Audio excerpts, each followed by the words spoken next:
A little while before the two of them met, the scene was a city completely in ruins and covered in sand. In the year 2125, a boy walked alone across this land, devastated by destruction and abandonment. Suddenly, he notices something on the dusty ground and curiously looks down.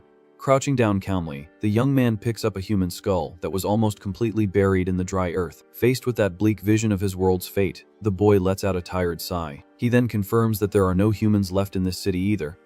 This is Rihito, the young man who wanders tirelessly in search of humanity. The story flashes back 100 years, straight to 2025, when a massive flaming meteor struck the planet with incredible force.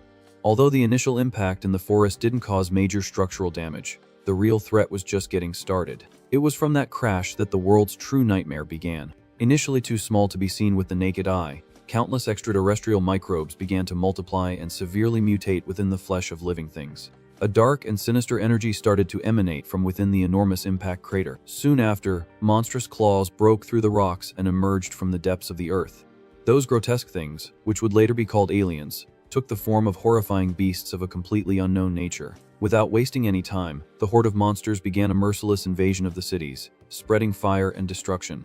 All of the military's armed resistance proved to be completely useless against the brutal attacks of those relentless creatures. The planet's population quickly plummeted due to the constant and vicious onslaught from the beasts. Faced with this scene of imminent despair, scientists began developing a mysterious project in glowing test tubes. The solution they found was a new combat weapon based on human genes, thus creating the androids, proving that Rihito was never a normal boy, but one of these creations. Back in the year 2125, a giant alien worm emerges from the ground, kicking up sand, but our MC coldly tells the creature to get out of his way. Defying the order, the colossal creature lets out a threatening roar in his direction. The monster charges, digging its head into the sandy terrain, but the android leaps back, easily dodging the lunge. Assessing the enemy's movements in midair, he scoffs that the attack was way too slow. In a swift and brutal motion, the young man lands an extremely powerful kick on the side of the armored worm. The impact is so absurd that it kicks up a cloud of dust and sends the gigantic creature flying far away from the area. After delivering the devastating blow, Rihito lands on the rocky ground with the ease of someone who barely broke a sweat. He just silently watches the monster as it's sent flying toward the horizon. A holographic blue screen appears floating in front of him, announcing that the leveling system has just gained experience points. Swiping his hand without interest, he dismisses the notification while reflecting that humanity was wiped out before the androids could even save them. With a fist clenched in frustration, the young man questions what his purpose in life is in this empty world with no one left to protect. Staring up at the bright sun in the blue sky, the android confesses to himself that he's reached his limit with this lonely life. For more than half a century, he walked through the desert, clinging to the remote possibility of finding survivors, but he never found a thing. This fruitless search takes a new turn when he stumbles upon a huge, abandoned communication antenna under the setting sun. Entering the decaying structure, Rihito hopes to find people hiding there, or at least some clue as to their whereabouts. The inside of the building is pitch black and full of debris scattered next to destroyed industrial machinery. Needing to see his way through the wreckage, the boy activates a small light in the palm of his hand. He cautiously moves through the dark corridors of the facility, illuminating the corners in search of answers about the past.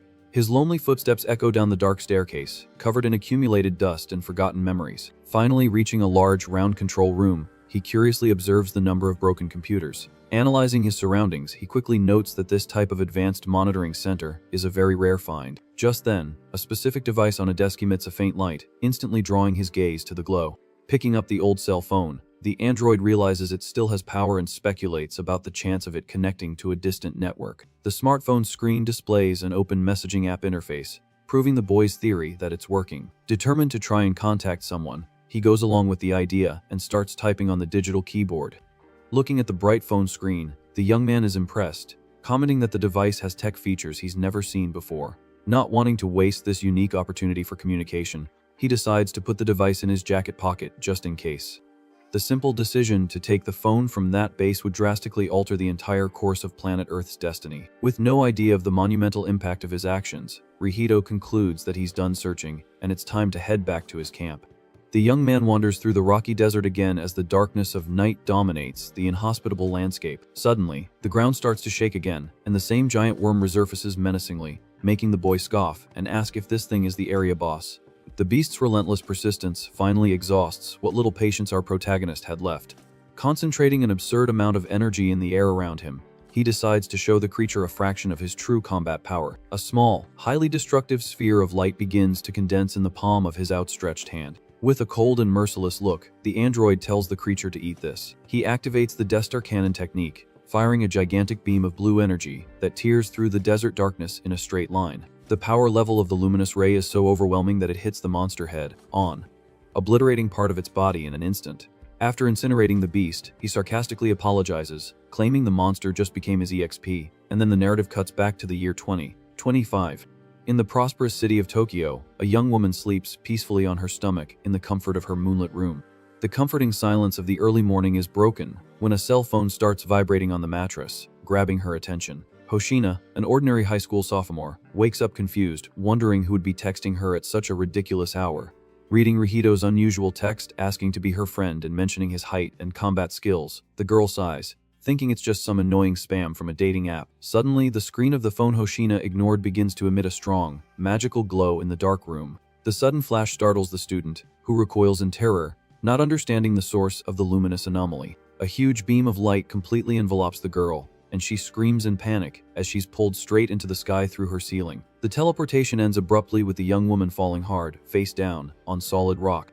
In a lot of pain and disoriented by the impact, she slowly tries to get up while processing what just happened. As she observes the vastness around her, the girl goes into shock, finding herself surrounded by dozens of ruined buildings and questioning where on earth she is. Despite her obvious fear of being alone amidst the rubble, she musters her courage and walks down the destroyed street of an unrecognizable city. The frightening and dark scenery makes her anxious as she tries to comprehend her situation in the middle of this catastrophe. Taking her phone out of her pocket in a desperate hope to call someone, she's disappointed to find there's simply no cell service there. In that instant, a false epiphany hits Hoshina, and she joyfully deduces that the only possible explanation is that she's in a dream. Very confident in her convenient theory, she nods in agreement with herself, stating that otherwise, this craziness would make no sense at all. To test the rules of this dream-like environment, the student touches a broken concrete wall on the street with her bare hand. Perfectly feeling the rough, cold texture of the debris, she's impressed by the absurd level of realism in this lucid dream. Completely convinced she's safe inside her own mind, the young woman continues her lonely walk under the starry night and the dead silence of the shattered metropolis. Staring at the debris without a care for any real danger, Hoshina wishes out loud that this whole immersive experience would get a little more fun soon. While rummaging through the rubble, Hoshina finds a pair of shoes and celebrates her luck at finding something useful. With the old shoes on, the girl comments with relief that this will make walking much easier. Just then, a sudden noise of shifting rocks echoes from right behind her. Startled by the abrupt sound, the student whips her head around, wanting to know what that was. As she scans the dark, destroyed street, she quietly asks if anyone is there. The area remains completely silent with no sign of movement. After letting out a heavy sigh to calm her nerves, she concludes it was all just her imagination. But a sinister claw silently emerges from the darkness, right behind the young woman. A gigantic, multi-eyed alien monster rises from behind the destroyed buildings, staring down at its prey. Faced with the horrifying creature, the girl lets out a piercing scream of panic. Desperate for her life, she starts running as fast as she can through the debris-filled avenue, gasping for breath. During her frantic escape, the student wonders what kind of monster that is and complains that even for a dream, this is way too scary. The colossal beast relentlessly crawls down the street in pursuit of its human prey. The alien prepares its attack, raising one of its enormous claws into the air. With a brutal motion, the creature brings its sharp claw down toward the ground to crush the girl. To avoid being flattened, the girl throws herself forward, letting out a cry of terror. The clumsy leap causes her to fall hard amidst the loose rocks. Completely desperate, the young woman begs to wake up soon if this really is a dream. Panting and trembling, she lifts her head and is faced with a terrible obstacle. The path ends in a dead end, blocked by a huge wall of rubble. With the beast slowly approaching from behind, she panics, asking what she should do now. The grotesque creature raises its glowing claws, ready to slice its cornered prey. The monster unleashes a devastating vertical strike, tearing through the air toward the student. With nowhere to run, Hoshina just screams, squeezing her eyes shut and bracing for the end. Suddenly, a boot steps firmly on the loose rocks of the battlefield. In the blink of an eye, Rihito rushes forward at an absurd speed, intercepting the attack to protect the young woman. The colossal force of the impact sends the giant monster reeling backward violently. Still huddled on the ground, the girl opens her eyes, not understanding how she survived. The android blocks the beast's gigantic claw using only one hand, while displaying a cold expression. Face to face with the creature, our hero casually informs it that he's about to turn it into experience points. Channeling pure energy into his arm, the young man fires off a brutal uppercut. The destructive power of the impact launches the colossal monster into the air, as if it weighed nothing. Giving it no chance to defend, the android leaps up, reaching a height even greater than the flying beast. With his sharp eyes locked on the target, the protagonist prepares his finishing blow. Aided by gravity, he descends, delivering a crushing energy attack that smashes the creature straight into the ground. The young man lands with extreme lightness on the rocky terrain, right after obliterating the enemy. Dusting himself off, he sighs in relief, sarcastically asking if that was all the creature had. Sitting on the ground, the student is completely dumbfounded, processing the fact that this stranger just saved her. Just then, the protagonist turns his head, noticing the human presence there in the rubble. Casually walking over to her, the boy asks if she's okay, and Hoshina agrees, stuttering a little. At that moment, the young woman feels a sharp pain and notices a bleeding wound on her knee, not knowing when she got hurt. Fixing her gaze on her own open wound, panic takes over the girl as she questions if maybe, just maybe, this isn't a dream after all. Worried by her silence, the android crouches down nearby, demanding an answer to know if she's really okay. As he analyzes the girl more closely, the young man's eyes widen in total shock. By the color of the liquid running down her leg, he immediately recognizes the presence of human blood. Grabbing the student's shoulders urgently, the protagonist begs her not to tell him she's human. The girl confirms the obvious, annoyed, and then demands to know who he is and what kind of freak that monster was. Noticing her confusion, the boy asks in surprise how it's possible for her to know absolutely nothing about the aliens. Extremely agitated by the insane situation, Hoshina retorts, questioning how she would know about the existence of creatures like that. Bringing a hand to his chin, the android reflects that he thought it was impossible for any human to have survived and finds it even more bizarre that she's oblivious to the apocalypse. To organize the chaos, he asks her to calm down, stating that first, he needs to explain the current state of the world. After talking for a while, sitting on the rubble, Rihito asks if the young woman has finally managed to understand the story. The student's mind short-circuits, trying to process the absurd information that in the year 2025, a meteor fell, spawning alien beasts. This crazy story about a space substance causing an explosive birth of monsters 100 years ago sounds like a bad movie plot to her. Trembling with sweat and nerves, the girl desperately asks what he means there in the year 2125. Realizing her ignorance is genuine, the boy asks where on earth she came from. With her hands on her head in pain, the young woman says that even she can't quite believe it, but that he needs to listen. Through her lit-up phone, she reveals that she came from 100 years in the past and ended up there suddenly after receiving a bizarre message. Looking at the device's screen, the protagonist gets a huge shock when he realizes that he himself was the one who sent that text. Frightened by the boy's reaction, Hoshina anxiously asks what that means and what's happening to them.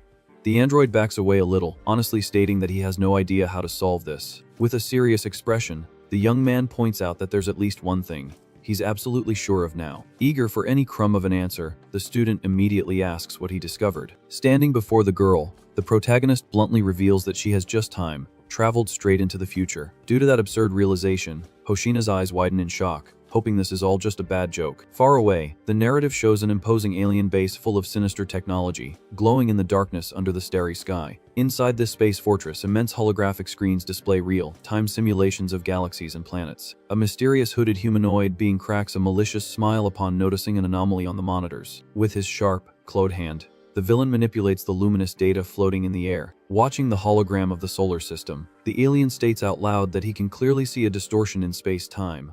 With a sadistic gleam in the shadows, the hooded figure murmurs that this temporal anomaly is extremely interesting. The scene returns to the ruined city, where the cold night wind blows relentlessly through the destroyed buildings. The protagonist and the student remain seated on the rubble, lost in a tense and reflective silence. Bothered by the prolonged pause, the girl takes the initiative, asking what's wrong now. Assuming an alert posture, the android warns that it's too dangerous for them to stay exposed there, and decides to take her safely to his nearby base. He confesses that he was already thinking about what to do next to solve this problem. Still confused, the student repeats the question, wanting to know what exactly he plans to do now. With his hand extended in a friendly manner, the protagonist suggests that for safety's sake, they should go to his base and asks if she agrees with the idea. Hesitating for a brief moment, the young woman stares at the boy's hand while assessing the situation. Without many options, she ends up accepting his help and takes his hand, agreeing shyly. Remembering an important detail, the android turns his head, mentioning that he hadn't introduced himself yet, and reveals his name is Rihito before asking for hers. With a slightly calmer look, the girl begins to answer her savior's question.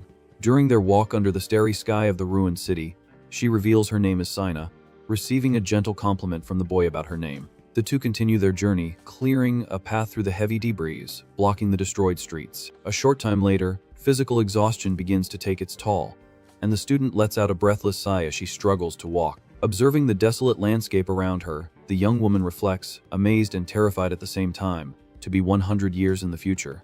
As soon as he notices his companion's heavy breathing, the boy stops walking and asks if something is wrong. Honestly, Sina confesses that she's having a hard time processing all this craziness and admits that exhaustion is already catching up to her. Aware of the situation, the protagonist agrees they've walked quite a bit but warns seriously that the area is too dangerous to take a break. He then apologizes for being demanding and begs the girl to hang in there just a little longer, as an alien could appear at any moment. To break the tense atmosphere, the student suggests they talk about something, since the dead silence of the place makes her very anxious. The boy readily agrees with the idea, but is unsure what would be a good topic for the moment. After a quick thought, the young woman raises her finger, indicating she just had a great idea for a conversation. Remembering their first encounter, the girl questions why he asked earlier if she was a human. With a curious look, Sina demands to know what exactly he meant by such an unusual question. Faced with that direct question, the protagonist's eyes widen as he realizes where she was going with her reasoning. With a sad expression, he looks down and begins to talk about the fate of humanity. The brutal revelation that humans are extinct catches the student by surprise, making her murmur in disbelief. In shock, the girl grabs the boy's arm, deducing that if humanity is gone, then he couldn't be human, and Rihito coldly confirms her suspicion. Under the starlight, the young man finally reveals his true nature, stating that he is an android created exclusively to combat the aliens. Completely stunned by the confession, Sina repeats the word "android," trying to process that absurd information. Remaining calm in the face of her shock, the protagonist simply confirms his statement with a simple nod. The student's mind can't take any more weirdness, and she screams in disbelief, thinking this is all a big joke. Not understanding her panic attack, the boy questions why he would make up a lie like that in the middle of an apocalypse.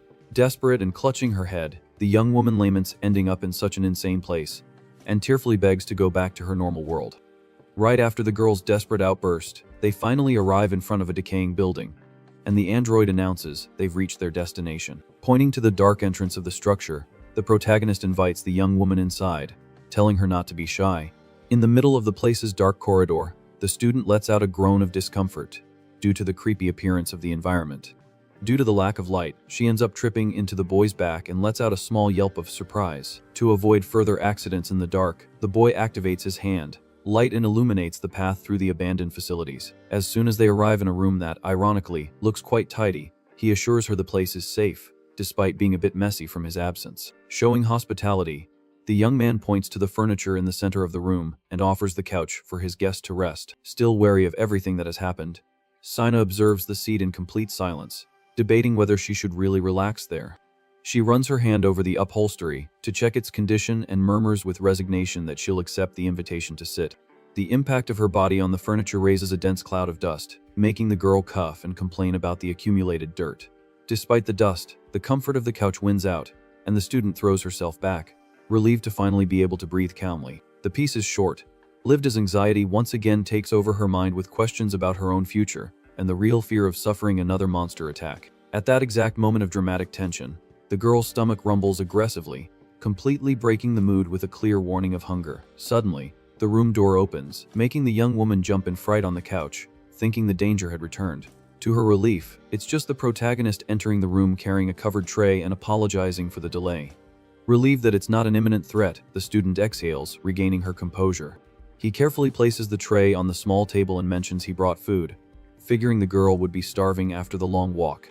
With her eyes shining with joy at this kindness, Sina enthusiastically thanks him for the unexpected meal. Modest but confident, the young man explains it's just an instant meal but admits to being quite proud of his culinary skills. The girl clasps her hands in a traditional gesture and says she was starving as she eagerly prepares to devour the dish. Upon lifting the tray's lid, anticipation gives way to terror as a bubbling purple dish emanating a sinister aura is revealed. The disgusting and frightening appearance of that cosmic slop elicits a scream of horror from the student, who immediately recoils on the couch. Not noticing the obvious problem with the appearance of his masterpiece, the protagonist tilts his head, innocently asking what's wrong. The young woman trembles in disgust and points to the culinary atrocity, demanding to know what on earth that is in the pot. With a radiant smile, like someone who just made a gourmet dish, the android explains in detail that he cooked a soup using lizard skin and alien worm meat, guaranteeing the flavor is delicious. The list of makeover ingredients causes a strong wave of nausea in the girl, who covers her mouth, trying to hold back the urge to gag. Completely disgusted, she refuses the offer, screaming that there's no way she's putting that space gunk in her mouth. Still not understanding the rejection, the boy scratches his cheek in confusion and mentions that his professor always said being a picky eater was a serious flaw. Exasperated, the young woman retorts that the problem isn't being picky and questions the identity of this so-called professor, only to ignore the boy's answer about him being his creator and walk away depressed. Muttering that she just wants to go home, seeking a moment of privacy to cleanse her body and mind, the student locks herself in the base's bathroom. Under the hot water of the shower, Sina washes her hair and confesses with relief that the bath made her feel alive again. As she dries her face with a clean towel, her thoughts inevitably return to the grotesque meal offered minutes ago. The girl's mind creates a frightening mental image of her devouring that monstrous creature, and she desperately wonders if this will be her diet from now on. She shakes her head frantically to push away the horrifying thought and rejects with all her might the idea of becoming an alien eater. With determination, the student grabs the support bar and promises herself she needs to find a way to travel back to her own era. Out of the shower and wrapped only in a towel, reality hits, making her whisper in frustration, having no clue how to accomplish this impossible feat. Now in her casual clothes, the young woman rubs the towel on her damp head while trying to come up with some wild travel escape plan. Facing her exhausted reflection in the mirror, she admits momentary defeat, claiming she can't think of anything else, and decides to just sleep for now. Pointing a finger at her own image marks the moment Sina declares that all the problems of the apocalypse will be left for her future self to solve tomorrow. Upon returning to the main room, the girl is greeted by the protagonist, who kindly asks if she enjoyed her shower. Calmer after the relaxing hygiene, the student politely replies, thanking him for his hospitality and the use of the bathroom. The android adjusts the blankets on a makeshift bed in the corner of the room, and says he's glad everything went well and without any issues. Surprised by the boy's continued kindness, Sina holds the edge of the blanket, asking if that soft spot was prepared for her to sleep in. Noticing his guest's hesitation, the boy asks with a slightly insecure tone if the improvised bed isn't meeting her standards. A shy smile appears on the young woman's face as she quickly denies any dissatisfaction and assures him she's immensely grateful to have a comfortable place to rest at the end of the world. Satisfied with the young woman's response, the protagonist comments that at least the issue of where she'll sleep is resolved. He turns his head toward the bubbling pot and asks once more if she's sure she doesn't want to eat anything. The pot containing that sinister space soup continues to exude a dark and threatening aura in the lit room. Faced with that grim sight, the girl trembles from head to toe and screams in terror that she's perfectly fine without dinner. With his eyes closed, the android simply accepts her refusal, understanding her decision. Trying to change the subject quickly, Sina questions if it's really okay for her to occupy the couch like that. The boy assures her it's all good, because as an android, his body allows him to sleep even while standing. Showing concern for his guest's comfort, he apologizes for not having a real bed but promises to fix up the other rooms in the base for her to use the next day. Waving her hands nervously, the student asks him not to go to all that trouble for her sake. She reinforces that her arrival there was just a bizarre accident and insists that the young man not worry so much about these details. To end the conversation, the girl pulls the blanket up to her neck and announces she's going to sleep now, as she's exhausted from all the craziness. Already lying down and settled on the upholstery, she awkwardly wishes her savior a good night. The boy remains standing in the same spot, just watching the human try to rest in that makeshift environment. Turning his head towards her, the protagonist agrees and returns the goodnight calmly. Darkness fills the silent room as Sina sleeps, soundly on the couch under the dim light of a lamp. Sitting on the floor and leaning against the metal wall, the android rests with his eyes closed, keeping guard. The silence of the night is broken by the student tossing and turning on the couch until she finally opens her eyes, confessing she can't fall asleep. Attentive to any noise, the young man opens his eyes at the same moment and calmly asks if she's having trouble sleeping. Hiding under the covers, the girl murmurs in agreement with his observation. He ponders that it's normal to have difficulty sleeping in a completely new environment, but warns that sleep deprivation is very bad for one's health. At that very moment of reflection, Sina's stomach rumbles loudly, making her wonder in a panic what she should do now. The unexpected noise catches the boy by surprise, leaving him a bit lost as he tries to identify the source of the sound. Red with embarrassment, the young woman sits up on the couch, holding her stomach, and admits that it's rumbling from hunger. Analyzing the situation, the protagonist concludes this is a big problem since the only available food was the soup he made earlier. Staring at the pot emanating that nefarious purple light, the girl laments that she's starving and seriously considers swallowing that gunk to survive. Mustering her courage, she imagines that if she just chugs the dish down in one go, maybe the experience won't be so traumatic. Noticing the human's agony, the android says he gets the message and decides to act, suggesting he go find something else. To prevent the food from being taken away, the student quickly moves forward and pulls the glowing pot closer to her. Without any ceremony, the girl begins to devour the alien meal, leaving the boy completely shocked by the unusual scene. Watching this extreme behavior, the young woman swallows a mouthful, tasting the exotic flavor for the first time. After swallowing, the student blinks in surprise and admits that the taste is surprisingly very good. Without wasting time, she uses the spoon to scrape up every last drop of the space meal while the boy watches in silence. With the pot completely empty in her lap, Sina clasps her hands again and thanks him sincerely for the food. Still a bit perplexed by the sudden change in attitude, the boy asks if she's really feeling okay. Licking her lips with a wide smile, the young woman confirms it was delicious and jokes that she should have eaten it much earlier. Relieved, the protagonist thinks to himself that the fact she accepted the meal means her guard has lowered a bit and wonders if they can be friends now. The sun rises, illuminating the vastness of the destroyed city, marking the beginning of the next morning in this devastated world. The morning calm is interrupted by the android facing off against a monstrous, giant, dinosaur-shaped alien. Observing the creature's magnitude, the young man wonders aloud what on earth a beast that size usually eats to get so big. The colossal monster tries to crush the human with a brutal stomp, but the boy leaps back, dodging with complete ease. Preparing a shimmering energy sphere in his hand, he comments with a sharp look that a target that big makes his job much easier. Hovering in the air, the protagonist fires a devastating blue light beam straight into the open mouth of the Jurassic beast. The explosion obliterates the enemy in seconds, allowing the boy to land on the sandy ground while letting out a sigh of a job well done. A huge smoking crater marks the impact site, proving the absurd strength of the attack he fired. At that moment, a holographic interface appears, announcing that android Rito's level has increased, thus granting an improvement in his physical abilities.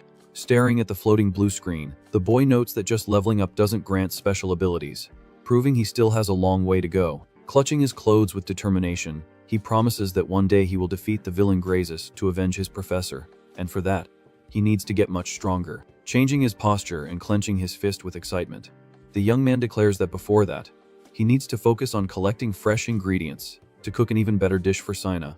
Without wasting time, the android begins to slice the carcass of the alien dinosaur in the middle of the desert, separating the best pieces of meat. During the harvest, a sinister shadow flying over the red ruins of an antenna catches his attention, drawing his gaze upward. Far away, that same mysterious humanoid being continues to monitor the situation with his glowing eyes in the darkness of his base. Cutting back to the battlefield, a gigantic black alien dragon crosses the sunny sky, displaying its enormous wings. Assessing the new winged creature, the protagonist confidently deduces that his human guest will love the taste of that monster. Noticing the hunter's presence on the ground, the draconic beast turns its neck and prepares a furious charge, staring down its target. From above, the dragon fires a violent purple energy beam that tears through the skies toward the boy. With an agile movement, the young man jumps to the side, dodging the explosive attack without showing the slightest effort. Seeing the monster circle in the air, he notes that the creature is very fast for its size and concludes that fighting from a distance will be tricky. Changing tactics, the android opens his arms provocatively, openly calling the winged enemy to a close quarters fight. Filled with hatred, the colossal creature dives in a brutal charge, roaring aggressively with its mouth open. The impact of the beast against the ground kicks up a massive curtain of dust and rocks, creating a shockwave across the arid terrain.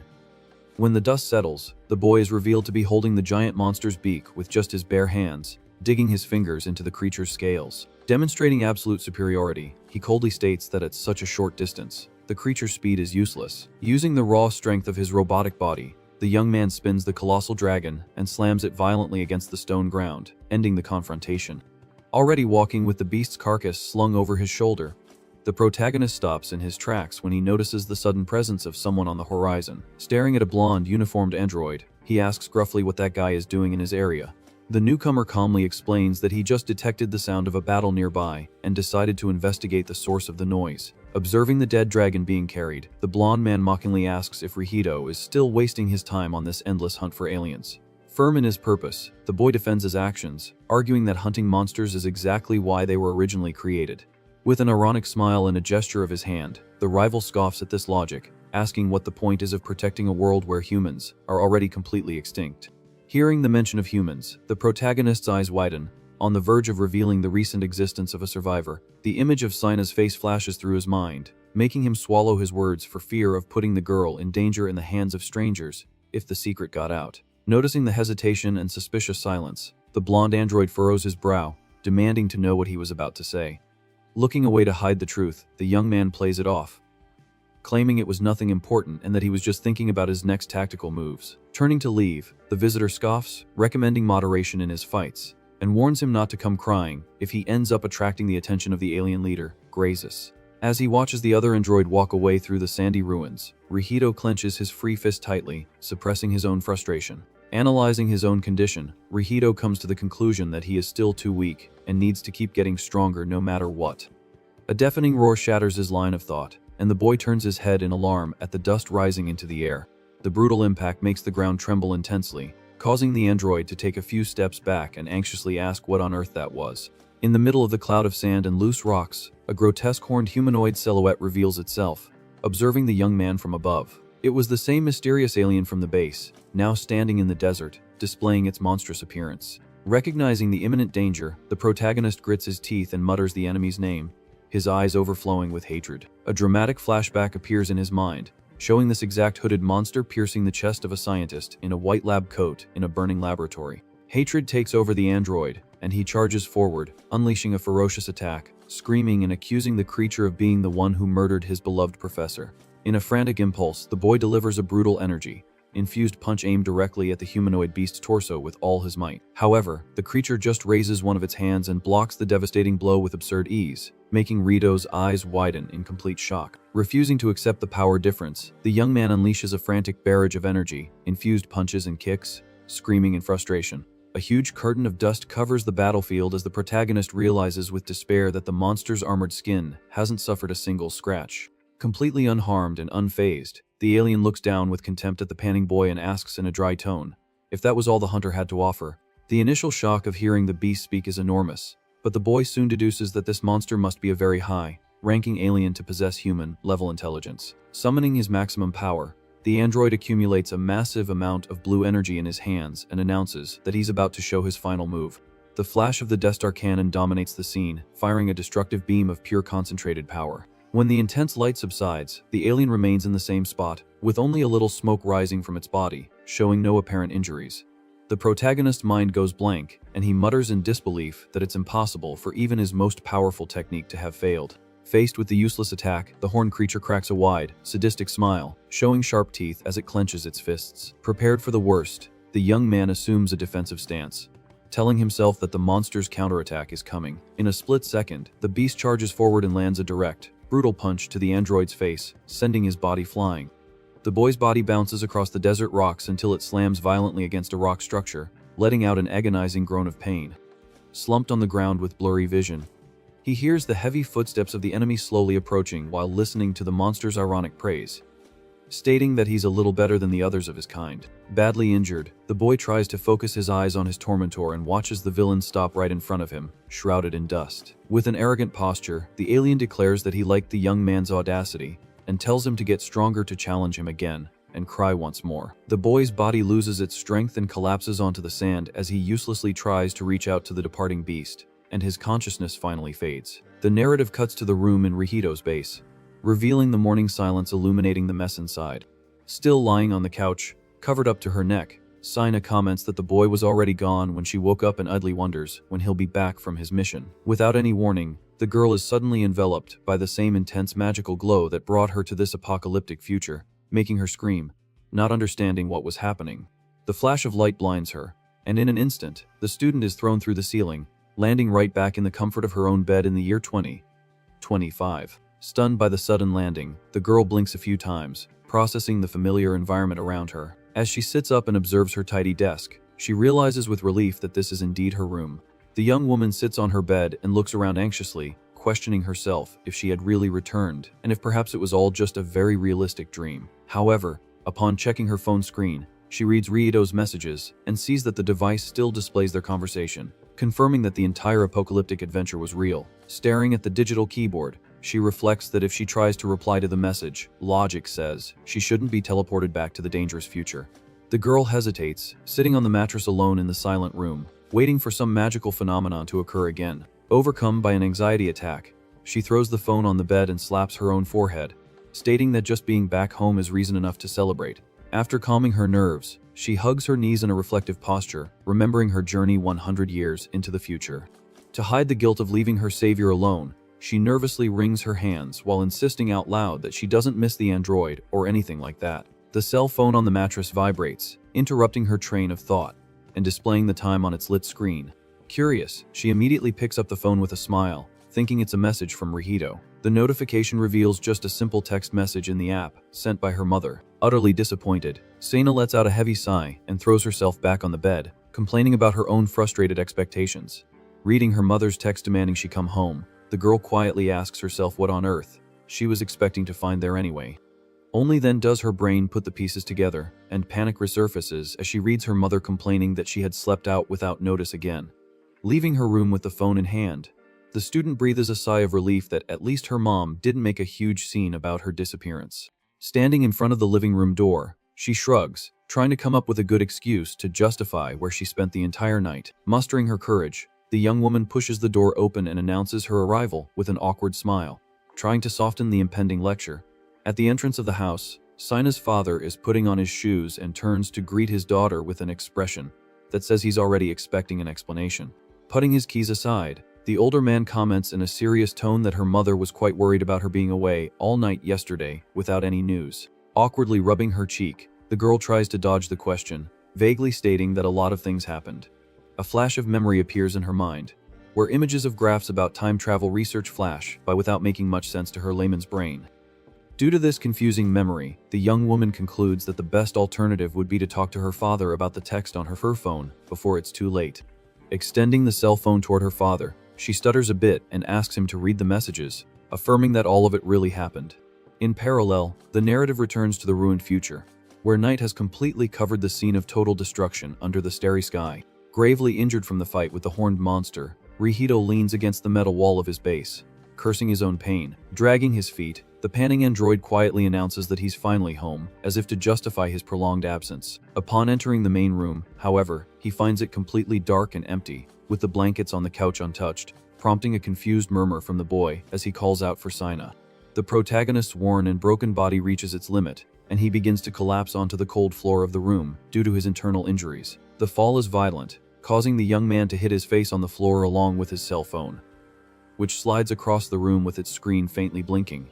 Trembling with excruciating pain in his chest, Rihito spots the device on the floor, and his mind wanders to the conversation that started this whole time anomaly. With great effort, he drags his injured robotic arm and manages to grab the cell phone firmly in his hands. The cracked screen displays the chat history, revealing that the boy's last message said he wanted to see the student and needed to know where she was. Pressing the buttons with difficulty, he tries to stay focused while grumbling that this is the only chance he has to fix things. Almost losing consciousness, the android murmurs the girl's name as if she were his only hope in the midst of the chaos. Back in the year 2025, the atmosphere is peaceful in the dining room of Sina's family, who are enjoying their evening meal together. Her father lifts his chopsticks to pick up a piece of meat and thoughtfully asks if the story she told was really true. Curious and skeptical at the same time, he asks his youngest daughter if she really wants him to believe this story about communicating with someone from 100 years in the future through a cell phone. Chewing her own food, the girl shrugs and states matter of factly that although it's very hard to believe, she knows it's true. Silence dominates the room for a few seconds as the man processes his daughter's words and stares intently at the empty plate in front of him.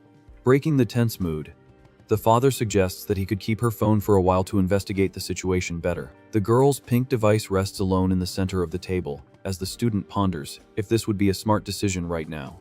Holding her face in concern, she silently confesses that the big problem with handing over the phone would be not being able to see any future messages Rihito might send. On the other hand, reason says that if she passes the problem to her father, maybe he can find some logical way to explain the time travel or create methods to prevent more sudden disappearances. While the young woman was frying her brain cells, the mysterious atmosphere completely collapses when her father smiles, joking if this wasn't all just a teenage phase with an imaginary boyfriend, leaving his daughter indignant at the stupid insinuation. Pointing an authoritative finger, Sina tells her father he can borrow the phone, but on the condition that he figures out how this time travel craziness works. With a confident smile on his face, the man readily agrees and asks his daughter to leave this mystery in his hands. Chewing her food calmly, the girl reflects to herself that Rihito is probably fine, since the android is extremely strong. The next morning, the sun illuminates the quiet streets as students walk towards school. The student follows her morning route with a slightly distant and sleepy expression. Suddenly, a dark figure suspiciously dashes past her on the sidewalk. The sudden movement startles the young woman, making her jump slightly. Without any warning, a blonde friend jumps on Sina's back, excitedly shouting her name. While the girl laughs at the prank, the protagonist tells her to stop and confesses, out of breath, that she thought it was an alien attack. Confused by the bizarre response, the friend questions the mention of aliens, but soon figures out what it could be. Trying to cover her slip up, Sina invents that she watched a movie about space monsters the night before, making her friend comment that this kind of show isn't really her style. Just to end the topic, the girl justifies that she was in the mood for something different and pulls her friend along so they won't be late. The school bell rings, echoing through the immense school buildings under the clear blue sky. Inside the classroom, illuminated by the morning sun, students chat before the lesson begins. Resting her face in her hand while staring into space, Sina gets lost in her own thoughts, wondering what Rihito might be doing at that exact moment. The hours fly by, and soon it's the long-awaited lunch break, with students arranging their desks. Her blonde friend approaches Sina, bringing her lunchbox so they can eat together. Excitedly, her friend asks if she saw a new video online, but the protagonist just agrees vaguely and disinterestedly. Noticing her lack of attention, the friend tries to bring up the alien movie, receiving only a mumble in response. Tired of this distant attitude, the blonde gets straight to the point and asks if the girl suffered a heartbreak, making Sina spit out her juice in shock. With her face completely red, the student wipes her mouth and nervously asks where her friend got such a ridiculous idea. As justification, her friend points out that she was absent the day before without telling anyone and spent the whole morning with her head in the clouds, indicating that something shocking happened. Waving her hands frantically, the young woman denies the broken heart theory under the suspicious gaze of her friend, who continues to trust her intuition. With a chopstick stuck in a sausage, the blonde changes her tune and decides to drop the interrogation for now. She ends the discussion with a smile, saying it was nothing important, bringing immediate relief to the protagonist. The evening paints the school buildings in an orange hue, marking the end of another school day. During her lonely walk through the streets illuminated by the sunset, the young woman lets out a long, heavy sigh. Remembering her friend's support for a fake romance, the girl puts her hand on her face, frustrated by the embarrassing misunderstanding. Annoyed with the android for all this disruption to her school routine, she clenches her fist and promises to give him a huge lecture when they meet again. The anger quickly passes, and a melancholic expression takes over her face as she wonders if Rihito is worried about her sudden disappearance. Imagining the boy desperately searching for her amidst a pile of defeated aliens only increases the guilt in the student's chest. Overcome by a mix of agony and frustration, she grabs her head in the middle of the street, screaming that this uncertainty is driving her crazy. An obvious idea strikes her, and she deduces that the simplest way to solve this is to just send a text message to clear things up. Excited by the plan, the young woman runs towards her house, determined to ask her father if he managed to find out anything useful about the device. As she walks through the front door, she announces her arrival to the familiar environment. Already in the hallway of her father's dark office, the girl opens the door, calling for him to talk about the smartphone's discoveries. The room is completely empty, leading her to question if the man was still working at this hour. On the computer desk, the pink cell phone screen suddenly lights up, notifying the mysterious arrival of a new message. The display shows an urgent text from Rihito, asking where she is and stating that he needs to see her. Reading the notification from a distance, the student panics and concludes that she'll time travel again if she looks at it properly. Afraid of disappearing off the map, she silently takes a few steps back, keeping a safe distance from the lit device on the desk. After a few tense seconds of watching the phone from afar, the girl confusedly notices that absolutely nothing magical has happened. More relieved, she deduces that the simple act of receiving a text from the future doesn't trigger an instant teleport. In an attempt to understand the rules of this bizarre phenomenon, the young woman speculates if she needs to open or reply to the message for the time travel to occur.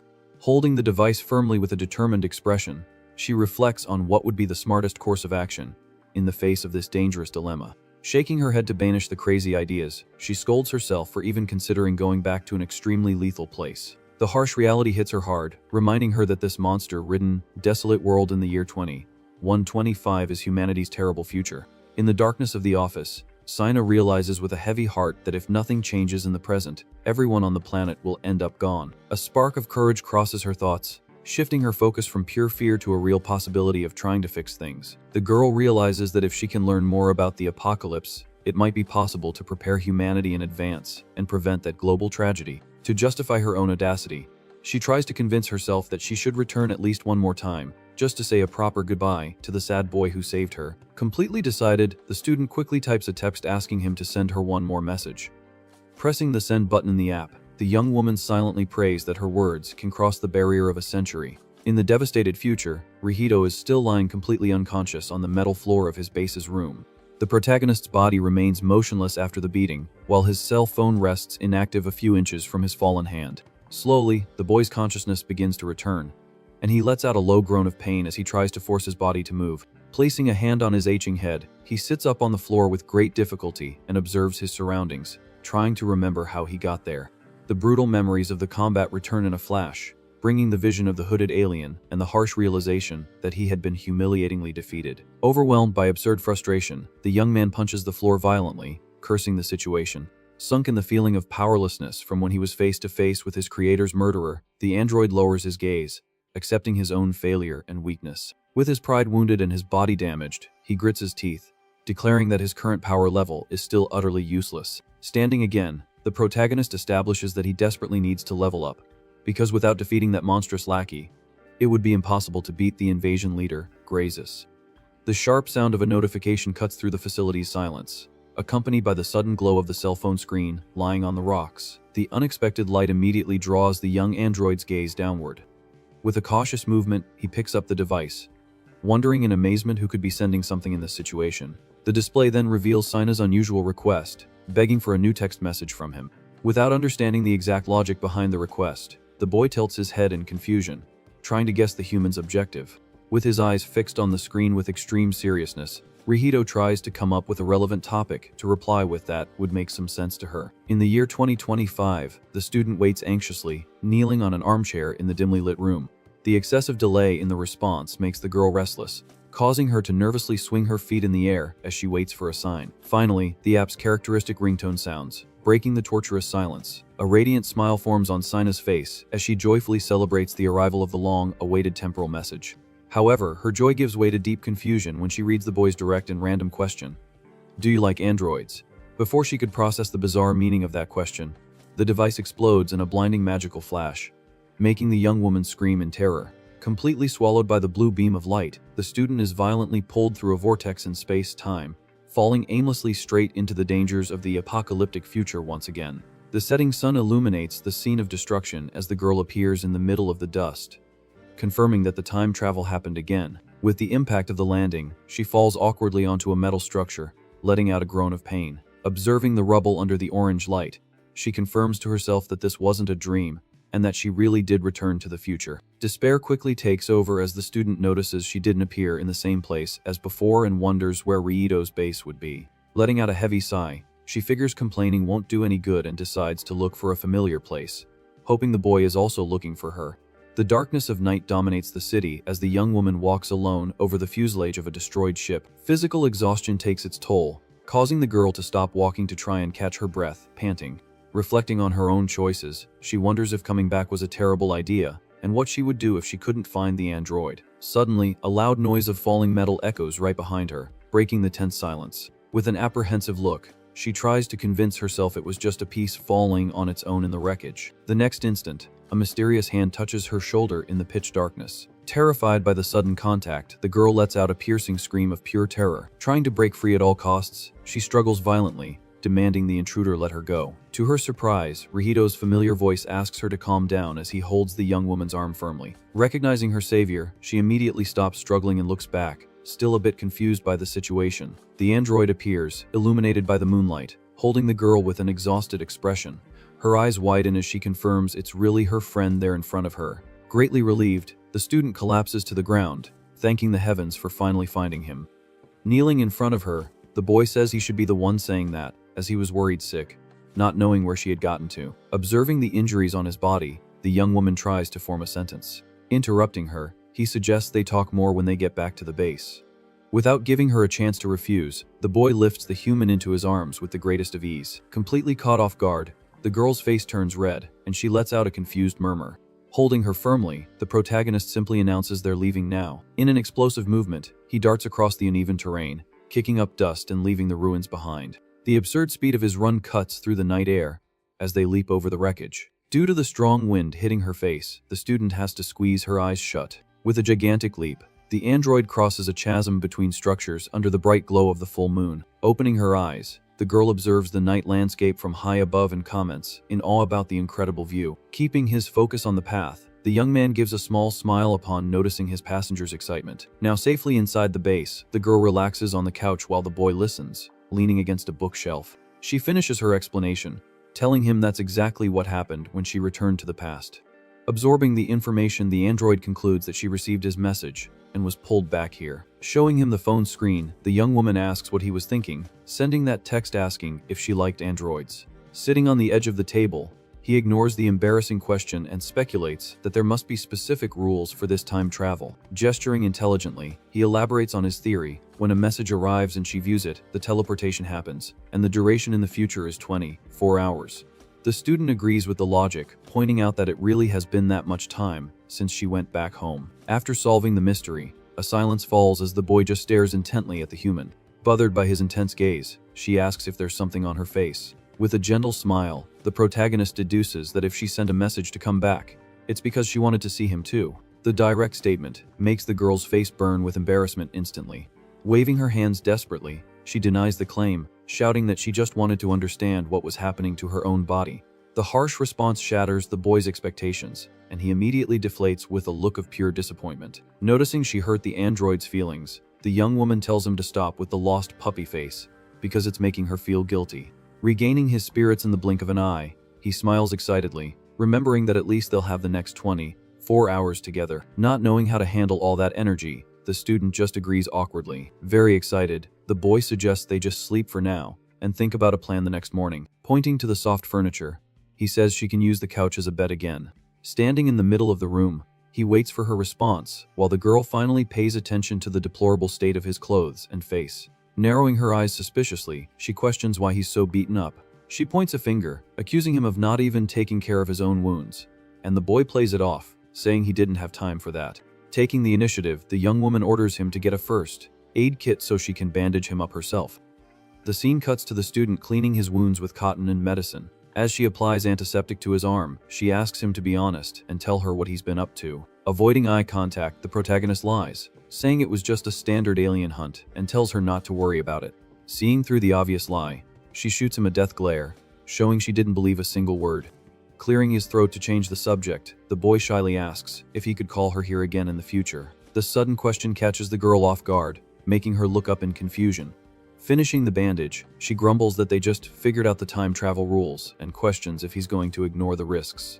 Sitting next to him while putting things away, she sighs in resignation and says she's not against the idea but demands that he only message her on her days off. Scratching his cheek in confusion, the android repeats the term, days off, not understanding the concept. Gesturing excitedly, she explains that although it might not seem like it, she has a very busy life with school and other things in the past. The word school causes even more confusion in the boy's mind as he tries to process the information. Not wanting to prolong the explanation, he agrees, saying he didn't quite understand but asks if it's okay to call her on those specific days. Giving his bandaged arm a friendly pat, the young woman confirms that if he follows that rule, it's all good. At that moment, a blue holographic panel appears in the air with a technological sound. The boy thanks her for the bandage and asks with interest what her days off are. Exactly. With a hand on her chin, she thinks he's taking the idea very seriously, but replies that they are usually Saturdays and Sundays. Staring at the blue screen, the girl is amazed to find that the calendar for that month in the future is identical to the one in the present. Pointing to the numbers, she asks him to confirm if the current day isn't Friday the 16th. Consulting the integrated system in his arm, he informs her that it's actually Friday the 25th. Surprised by the coincidence, she observes that the days of the week ended up aligning perfectly in both timelines. With a gentle look, the boy points out that thanks to this detail, they'll be able to spend the entire weekend together. Collapsing backward onto the couch, the student hides her face in her hands, blaming herself for finding the idea fun when this whole situation is dangerously insane. Staring at the ceiling, she laments coming here with the goal of changing the tragic fate of the world but recognizes the real danger. Since although Rihito promises to protect her, there are monsters out there strong enough to leave him at the brink. Tremors run through the girl's body as she questions if she'll really make it back alive from this place. With her gaze lowered, she seriously considers stopping her travels to this dangerous future. Noticing the young woman's state, the android puts on his jacket and comments that he's a little worried about her. He calls the student's name, calmly asking if something is wrong. As if having an epiphany, the boy suddenly smiles and asks if the problem is just hunger. The absurd assumption completely breaks the tense mood, making the girl scream in annoyance that the reason for her fear has nothing to do with that. Completely red with embarrassment, she fumes due to her companion's cluelessness. The protagonist lets out a discreet chuckle by the door, and the girl nervously demands that he not laugh at her despair. With a gentle smile, he apologizes for the misunderstanding and announces he'll prepare a meal for her immediately. The young woman steps forward with her hand outstretched, pointing out that he's all banged up and doesn't need to go to that trouble. Unconcerned with his own condition, the boy states that it doesn't matter and that he just wants to see her eat something. Alone in the room, the student reflects in amazement that even in his injured state, he still insists on cooking for her. Feeling a tightness in her chest, she looks up at the metal ceiling, searching for a way to repay such kindness. Under the blue light from the window, the girl murmurs, upset, that she wishes she could do something for him too. The sentimental mood vanishes the instant 2 bowls of purple soup with tentacles are served on the dining table. Already seated at the small table under the dim light, the two stare at the generous portions of that questionable space meal. Holding her spoon, the young woman musters the courage and questions why he keeps fighting so hard, even when he ends up completely injured. The boy stops with his utensil in midair and confesses in surprise that it was a very sudden question. Very understanding, she gestures with her hands, telling him he doesn't have to talk about it if he doesn't want to. But the boy replies that his duty is to fight the aliens to protect the population. Confused by this logic, the student asks who he intends to save if all the humans on Earth are already extinct. Without losing his composure, the android confirms the fact and explains that for his kind, the mission to protect people comes above all else, and that he also has an extra motivation. The protagonist's gaze darkens as he seriously reveals that his true goal is to avenge his professor. Realizing the weight of those words, the girl lowers her head and apologizes for touching such a deep wound. He quickly raises his bandaged arms, assuring her it's okay and that he just needs to become much stronger. Giving an enthusiastic wink, the young man comments that luckily, he was equipped with a practical experience point system. The human's index finger rests on her chin as she repeats the term, experience, trying to understand how that would work in real life. To illustrate the situation, a holographic panel appears around him, proving that defeating monsters grants direct points. A mental image of a video game pops into the student's imagination, and she praises the system, finding it all incredible. Very proud, the boy smiles with a hand on his face, confirming that this feature was created by his professor exclusively for his use. With the flames of determination burning in his eyes, the protagonist decrees that he will level up until he has enough power to exterminate Grazes. An aura of vengeance surrounds the boy as he reinforces in a firm voice that this is his life's goal. Completely breaking the heavy mood, he suddenly grabs the human's hand and suggests they go alien hunting together, leaving the girl hysterical, not understanding how he came to that conclusion.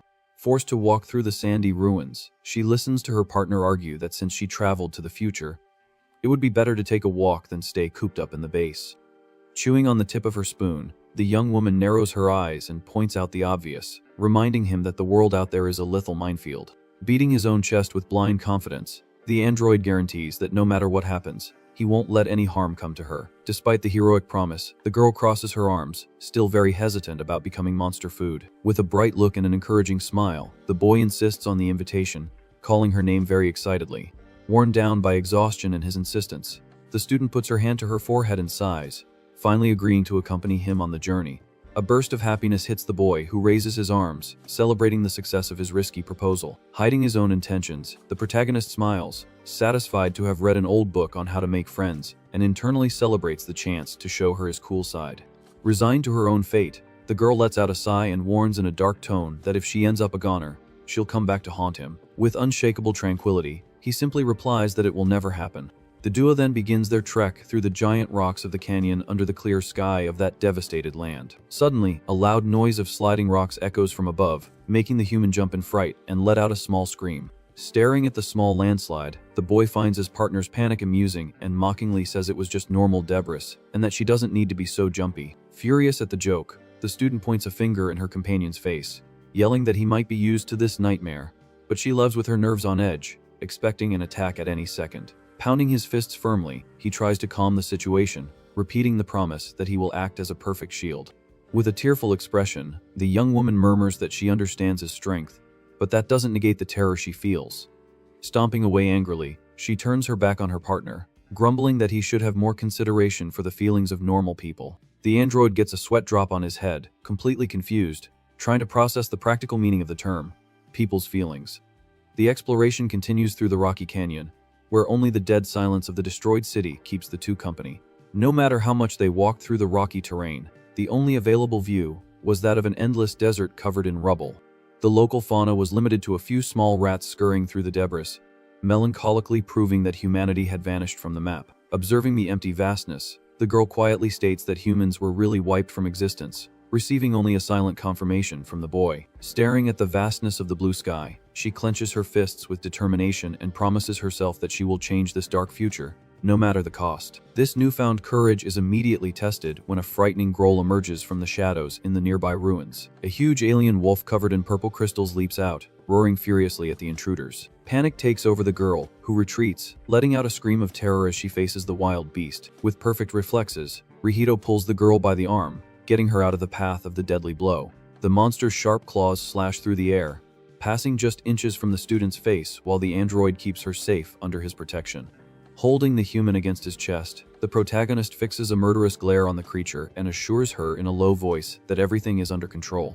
Without letting the young woman go, he warns with extreme coldness that the beast won't lay a single finger on her. The colossal wolf lands heavily on the rocks, gritting its teeth at the duo, who remain motionless in the canyon. Through his optical system, the boy analyzes the enemy's composition and deduces that the creature has gone berserk due to an excess of energy from the ores in its body. Focusing his bionic gaze on the target, the android quickly concludes that this opponent won't be a real problem. Assuming a defensive combat stance, he provokes the alien, openly calling the beast to a fight. Answering the call, the beast charges forward, tearing up the sandy ground with its claws at an impressive speed. When the monstrous bite is about to hit its target, the young man simply spins his body, escaping the brutal attack unscathed. He tells his partner to watch out for the flying debris but calmly reaffirms that the situation is still under control. The monster tries a new charge, launching its massive body through the air in a desperate lunge. With absurd lightness, the boy slides under the beast, dodging the claw that slashes through the empty air just above his head. Uncontrolled and furious, the crystalline creature spins on its axis, preparing a vertical slashing attack from top to bottom. Using only his bandaged forearms, Rihito firmly blocks the giant paw and mockingly asks if that was all the enemy had to offer. A few meters away, the student clutches her clothes while watching the exchange of blows, completely impressed. With her eyes shining with admiration, she smiles in relief as she sees firsthand just how overwhelming her savior's strength is on the battlefield. Without missing a beat, Rihito kicks the crystalline alien into the air, brutally sending it flying across the rocky terrain. The giant wolf lands on its feet, emanating a violent purple energy and furiously displaying its claws. The beast charges forward viciously, launching several sharp crystals in the boy's direction. The sharp projectiles cut through the air, but the android remains motionless, calmly tracking their lethal trajectory. Frightened, the student screams her partner's name in desperation, fearing he'll be torn apart. A confident smile appears on Rihito's face as he maintains his unshackable posture. With an agile move, he bats the first crystal away with his arm, showing that the offensive doesn't faze him. In a relentless sequence, the young man dodges and deflects each of the deadly spikes with his bare hands. As an immediate counterattack, he snatches one of the crystals from the air, gripping it tightly. The beast watches the maneuver, stunned, with no time to react to its adversary's speed. Rihito returns the projectile, launching it with extreme precision as he sends the blow right back to its sender. The brutal impact hits the monster head on, embedding the purple spike in its armored body. The alien lets out an agonizing howl as the unstable energy from its own crystal begins to consume it. A massive explosion engulfs the battlefield, kicking up a thick cloud of dust and rocks. The curtain of smoke slowly dissipates, revealing the unscathed android standing amidst the debris. From the top of a safe structure, the girl anxiously asks if the enemy has finally been defeated. Rihito keeps his gaze fixed on the smoke and seriously warns that the fight isn't over yet. From the depths of the crater, the beast's monstrous hand grabs the edge of the rocks. The alien emerges unharmed, and the boy explains that common attacks are useless against this creature because of its rapid regeneration. The student swallows hard, processing the terrible reality that the wolf is almost immortal. The monster displays its wounds, healing instantly through a dark magical light. The girl grabs the android's arm in a panic, hysterically questioning what they should do against a creature like that. Seeing the boy's calmness, she screams at him to take the situation seriously, as this is no time for tranquility. He places a hand on his own chest, assuring the young woman that she doesn't need to despair, as he has a strategy ready. Rihito takes a step forward, informing her that the only logical solution to the problem is to use brute force. He extends his open hand firmly, preparing the technique that will finish the beast. The crystalline monster attempts one last furious charge, leaping towards its target. With lethal precision, the android points his glowing arm directly at the crazed beast's face. A sphere of pure blue energy condenses in his palm as he coldly states that the creature will just serve as his experience points. The thunderous Death Star cannon tears through the heavens, pulverizing the giant wolf in a destructive pillar of blue light. When the silence returns, only smoke and dust remain, and the boy confirms with satisfaction that a single shot was enough. Smiling confidently, he turns to the human and states that the display was so they could become better friends. The expectation of a compliment is immediately shattered by the student's furious screams. Startled by the violent reaction, Rihito doesn't understand the reason for so much hostility after saving the day. The girl yells, indignant, that he should have used the overwhelming technique from the start instead of scaring her with a prolonged fight. The boy blinks in confusion, feeling wronged. He patiently justifies that the Death Star cannon consumes a lot of energy, forcing him to ensure a direct hit at the right moment. Sina's narrowed eyes show that she hasn't completely bought that flimsy excuse. Rihito raises his hands, solemnly swearing that he's telling the truth, and that he didn't want to prolong the battle. Pressured, he takes a step back, assuring her that he wasn't showing off or going easy on it. He points a finger, insisting he was taking the combat very seriously, and the girl finally seems to accept his explanation. In the android's mind, the book's tactic of showing off one's reliable side to make friends proved to be a huge sham. The mental book that guided him is shredded by the girl's indignant thoughts, who sense the disaster from a mile away. Enraged, she tells him to throw the manual away, but he desperately clings to the idea, shouting that it's his Bible. The argument is cut short by a blue holographic notification about gaining extra experience for protecting a human. The holographic display alerts Rihito to the unexpected level up, leaving him confused by this new notification. Observing the screen cautiously, he silently analyzes the message stating that Sina's presence granted additional experience bonuses. Noticing her partner is distracted, the young woman asks what happened, and he quickly gives a vague reply that it was nothing serious, just that he needed to think a bit about the next step. Innocently, the student questions if they were still going to continue the hunt after all that commotion. Rihito smiles warmly at the young woman, claiming that their adventure has only just begun.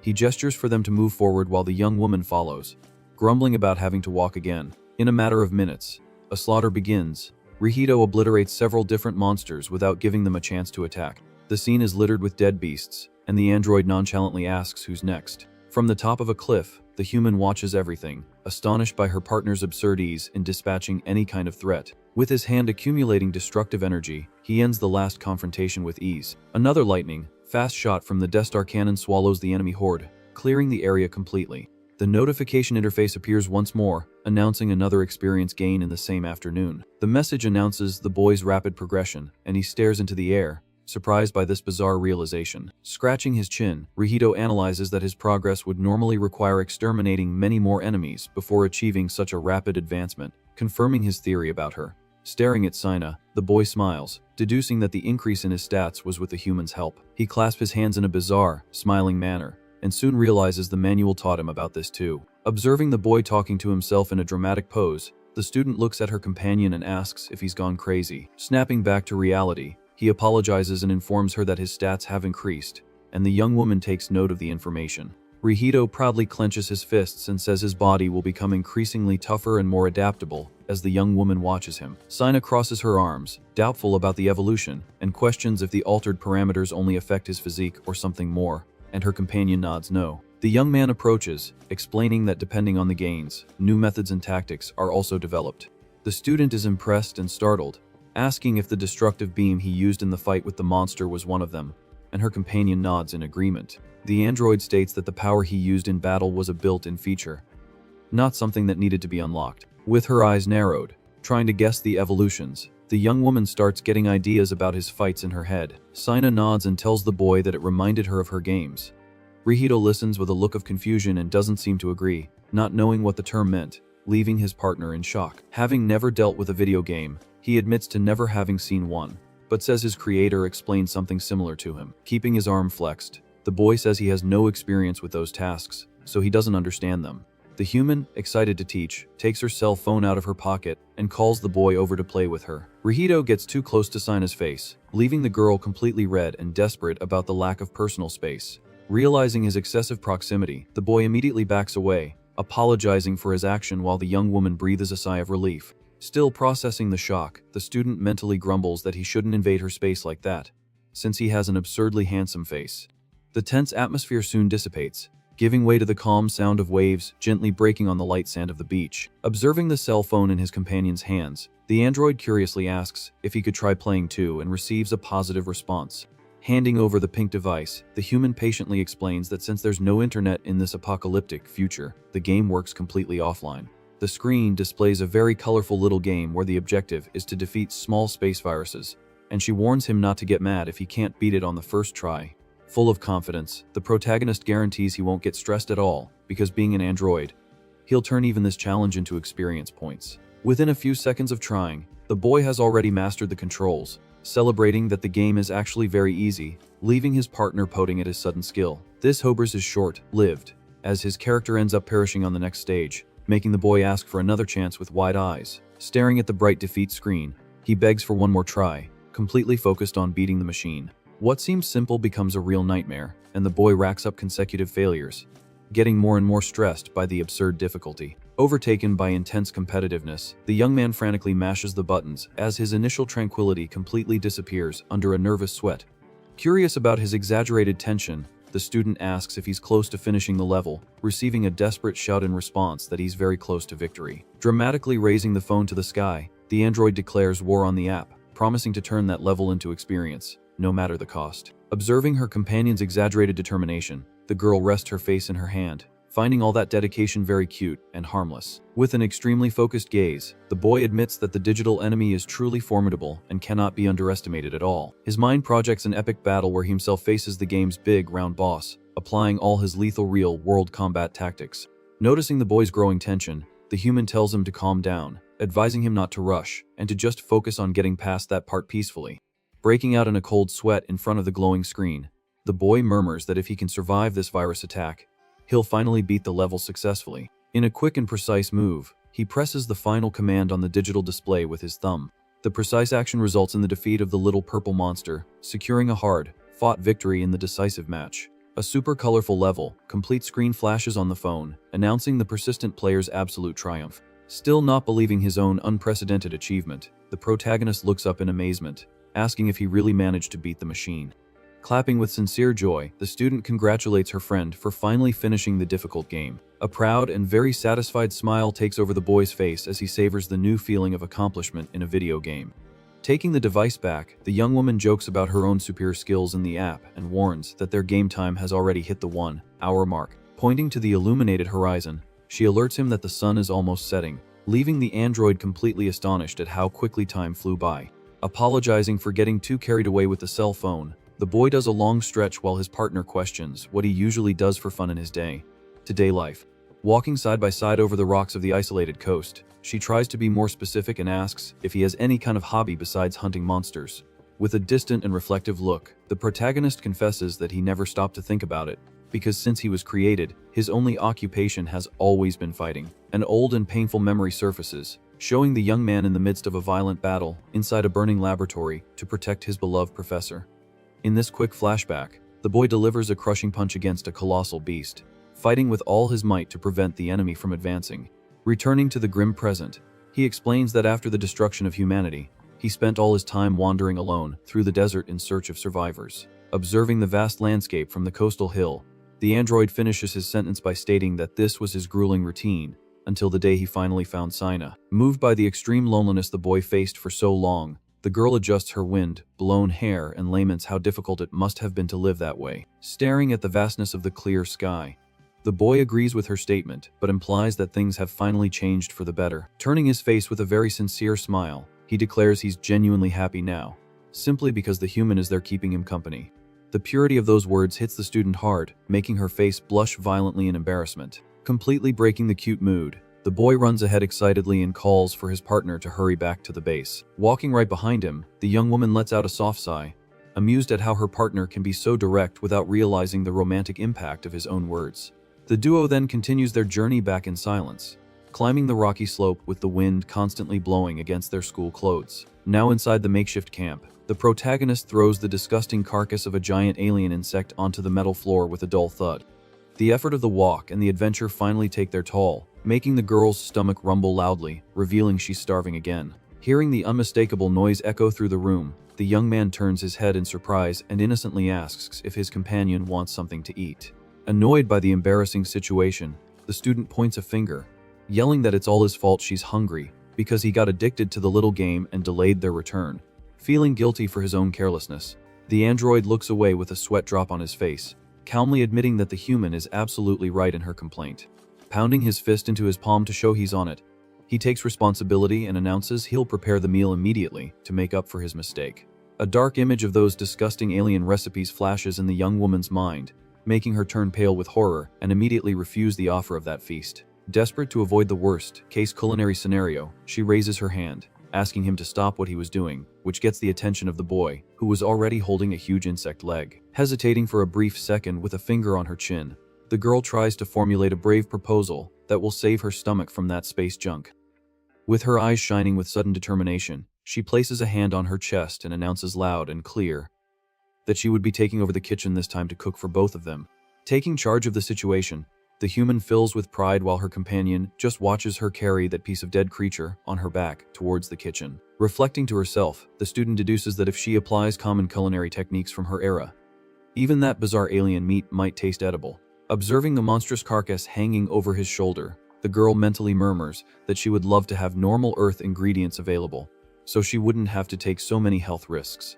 In a moment of quick hope, she turns her head and questions her companion if by some miracle he had anything other than those exotic meats in stock. Maintaining his usual calm and unshackable demeanor, the protagonist simply replies that he does have other types of food, surprising his partner.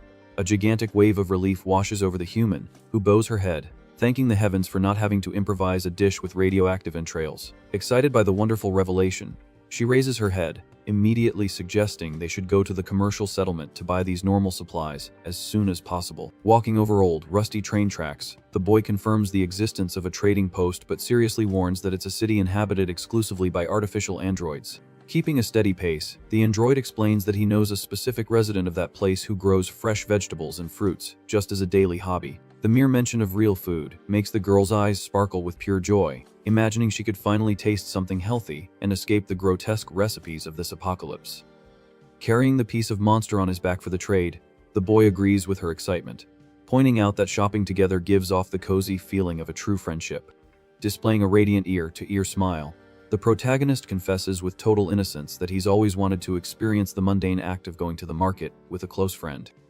The absurd frankness of the declaration makes the student blush, and she grumbles in embarrassment about how her partner can say such needy things with such a pure expression of happiness. Soon after the long walk, the enormous android city appears majestically on the horizon, revealing a colossal metal tower full of windows, erected in the middle of the inhospitable and dusty land. Staring at the impressive magnitude of the cylindrical structure, the young woman lifts her head, completely amazed by the engineering of this gigantic futuristic refuge. Assuming an alert posture, the boy instructs his partner to maintain a perfect disguise and act coldly like any other machine to avoid revealing her human identity to the dangerous residents. With a drop of evident tension on her face, the human hesitantly questions if the disguise is really necessary, even while walking right next to his infallible protection. Closing his eyes with an ironic smile of acceptance, he justifies the bizarre request by stating that his reputation among his own kind is that of a total lone weirdo.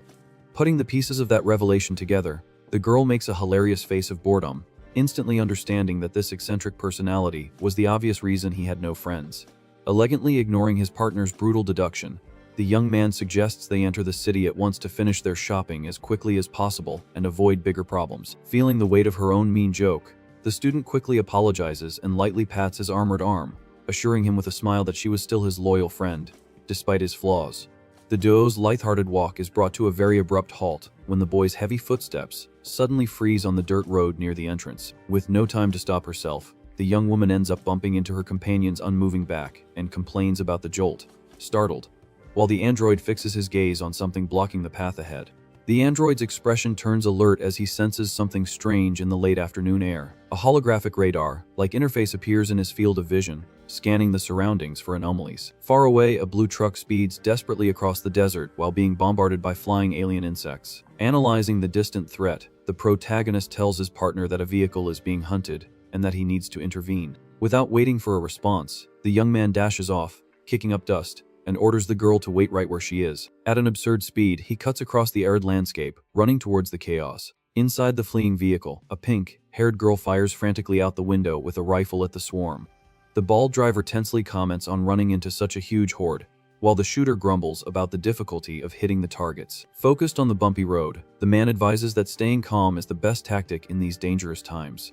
This tip sends his partner over the edge, who yells indignantly about it being totally impossible to relax in the middle of a firefight like that. To make matters worse, a tire hits a rock, and the vehicle makes a dangerous jump into the air. Knowing the fatal error, the bald man dryly states that things have gotten very ugly. The tires skid violently on the loose sand, kicking up a curtain of dirt. The truck ends up crashing into the rubble and comes to a complete stop, quickly surrounded by the swarm of monsters. Facing their imminent end, the pink-haired girl scoffs at her partner's stay calm tactic, who just accepts that these lethal mishaps happen.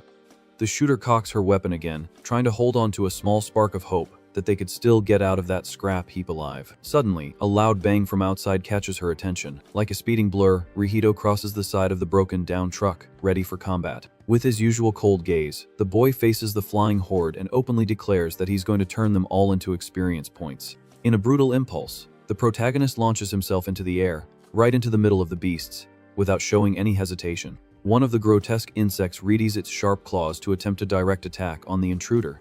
With clean and extremely precise strikes, the android dismembers the aliens in mid-air before they can even react. The carnage continues as he falls, destroying several armored creatures in sequence with impressive fluidity. The boy lands softly on the hard ground after obliterating the swarm with his bare hands. Only pieces of monstrous carcasses remain scattered around the flawless savior. Completely impressed, the survivors in the truck praise his raw power and deduce from his eccentric appearance that he can only be the famous alien hunter. The pink-haired girl watches the boy finish the job, recognizing the face of the vigilant who acts on his own. Finishing the quick cleanup, the young man crushes one last writhing insect under the sole of his boot. Checking the system's holographic display, he sighs in disappointment upon realizing that the stat gain is just mediocre without the human's presence. Soon, the rescue duo approaches to thank him for his help, praising the lone hero's absurd level of combat power. Scornful of their awe, the protagonist dryly replies that he still has a long way to go in his evolution. As he turns to leave the area, the travelers offer him a ride to the nearest city, but the kindness is promptly refused. The android justifies his haste by stating that his own pace is faster, and that he has someone important waiting for his return. In the blink of an eye, he powers up his legs and disappears over the horizon like a bolt of lightning. The bald man shrugs at the sudden disappearance, assuming they'll probably run into him inside the commercial base anyway. Far from there, the student waits, sitting on the enormous carcass of the previously defeated monster, completely bored by the delay. A strong gust of wind announces her companion's abrupt landing on the sand. He announces his return and kindly asks if everything went well, receiving a calm confirmation from the young woman. Curious about the distant commotion, she checks if he suffered any serious injuries, but the boy assures her that that level of threat was nothing. With a gentle smile, the boy suggests they head into the city, as he's very eager to taste the dish she promised to cook. That simple, unpretentious comment makes the human's face heat up and blush with embarrassment instantly. Not long after, the duo finally arrives before the immense metal gates of the artificial fortress. Carrying the giant insect leg on his shoulder, the boy's entry is blocked by the uniformed border guards. The officer recognizes the eccentric hunter who lives isolated in the desert and gruffly demands to know the reason for his visit. Maintaining his composure, the young man says he just came to buy basic supplies and argues there shouldn't be a problem since he has money to pay. Casting a sharp, intimidating glare at the officers, the protagonist ironically asks if the gatekeepers happen to choose who enters the base based solely on their mood for the day. Feeling the crushing pressure of that provocation, the guard takes a slight step back, sweating, and just gruffly tells him not to cause any trouble inside.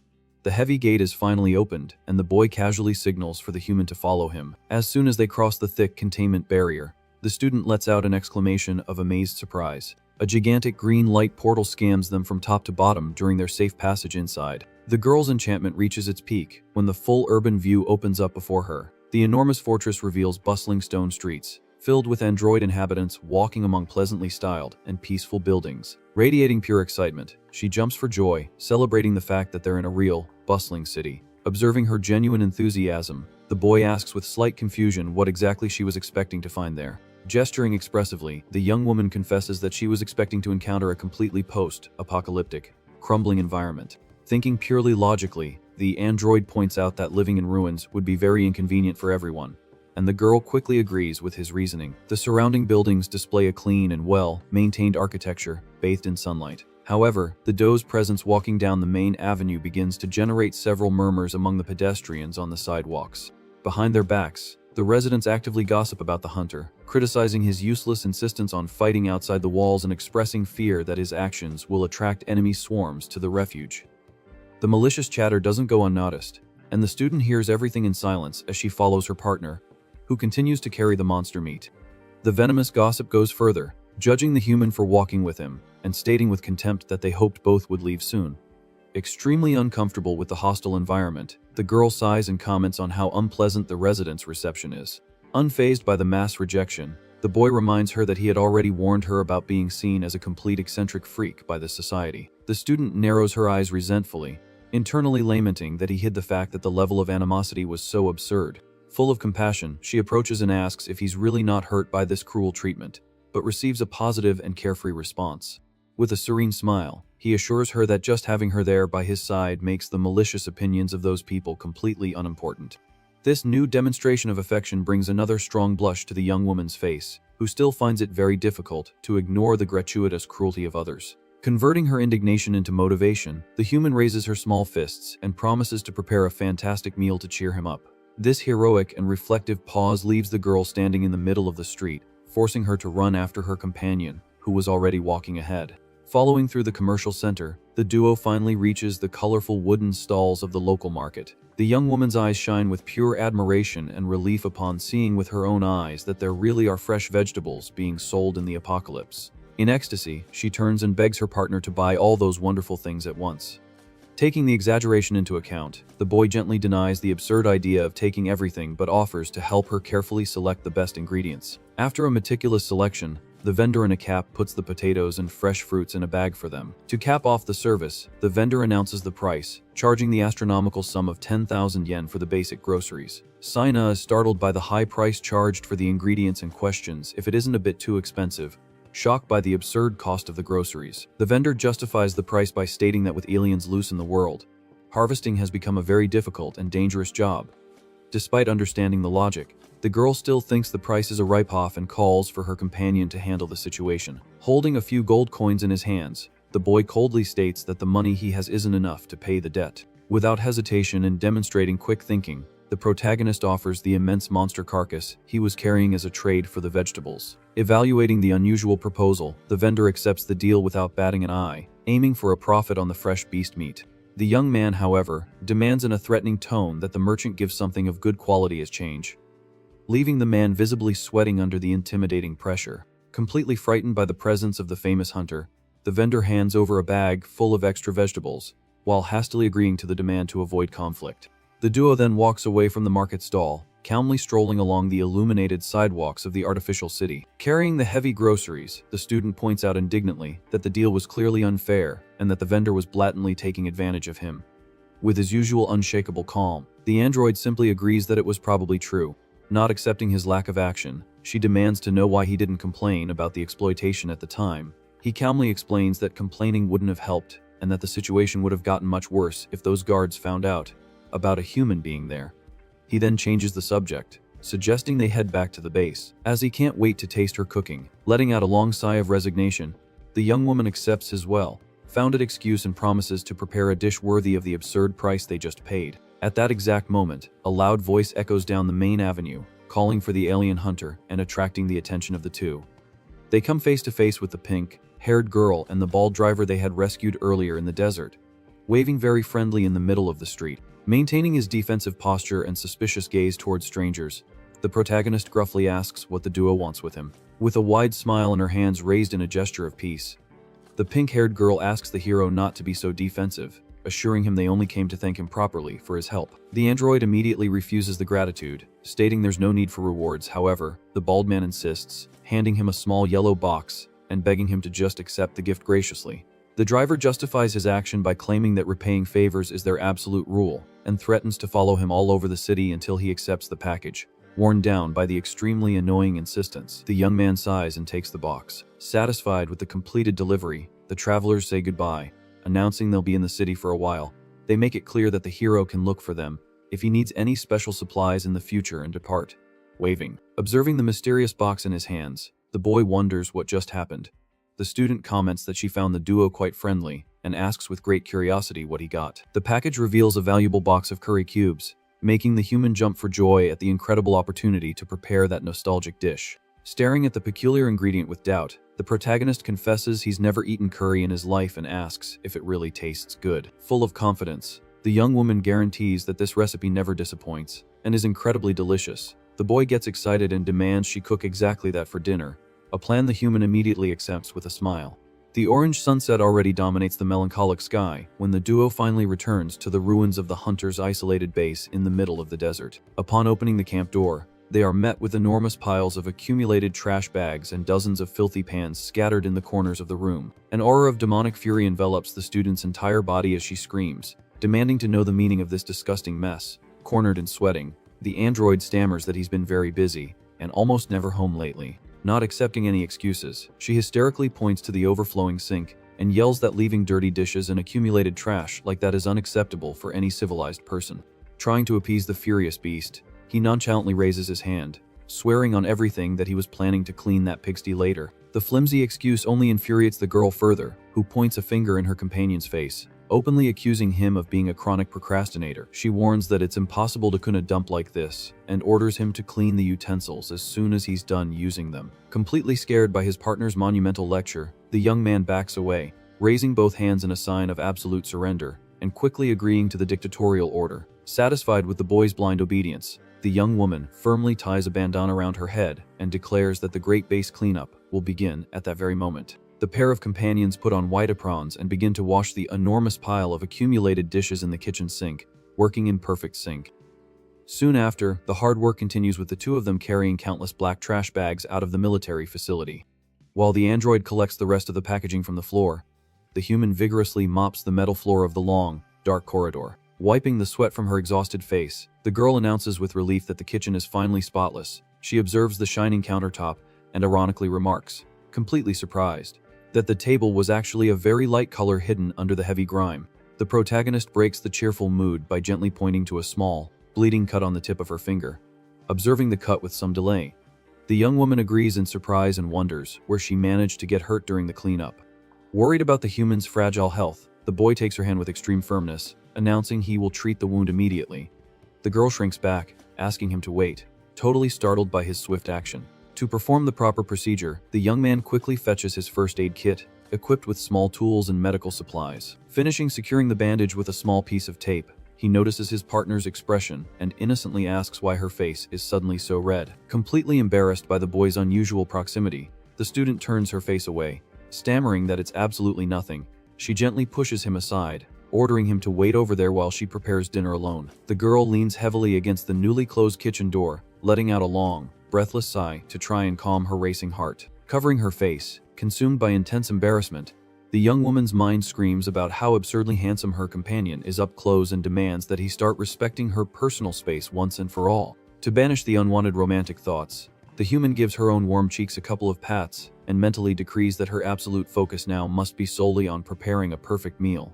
The real magic in the kitchen begins with the meats and ingredients being sliced with extreme precision and sautéed in a hot pan, which soon fills the room with a delicious and unmistakable aroma.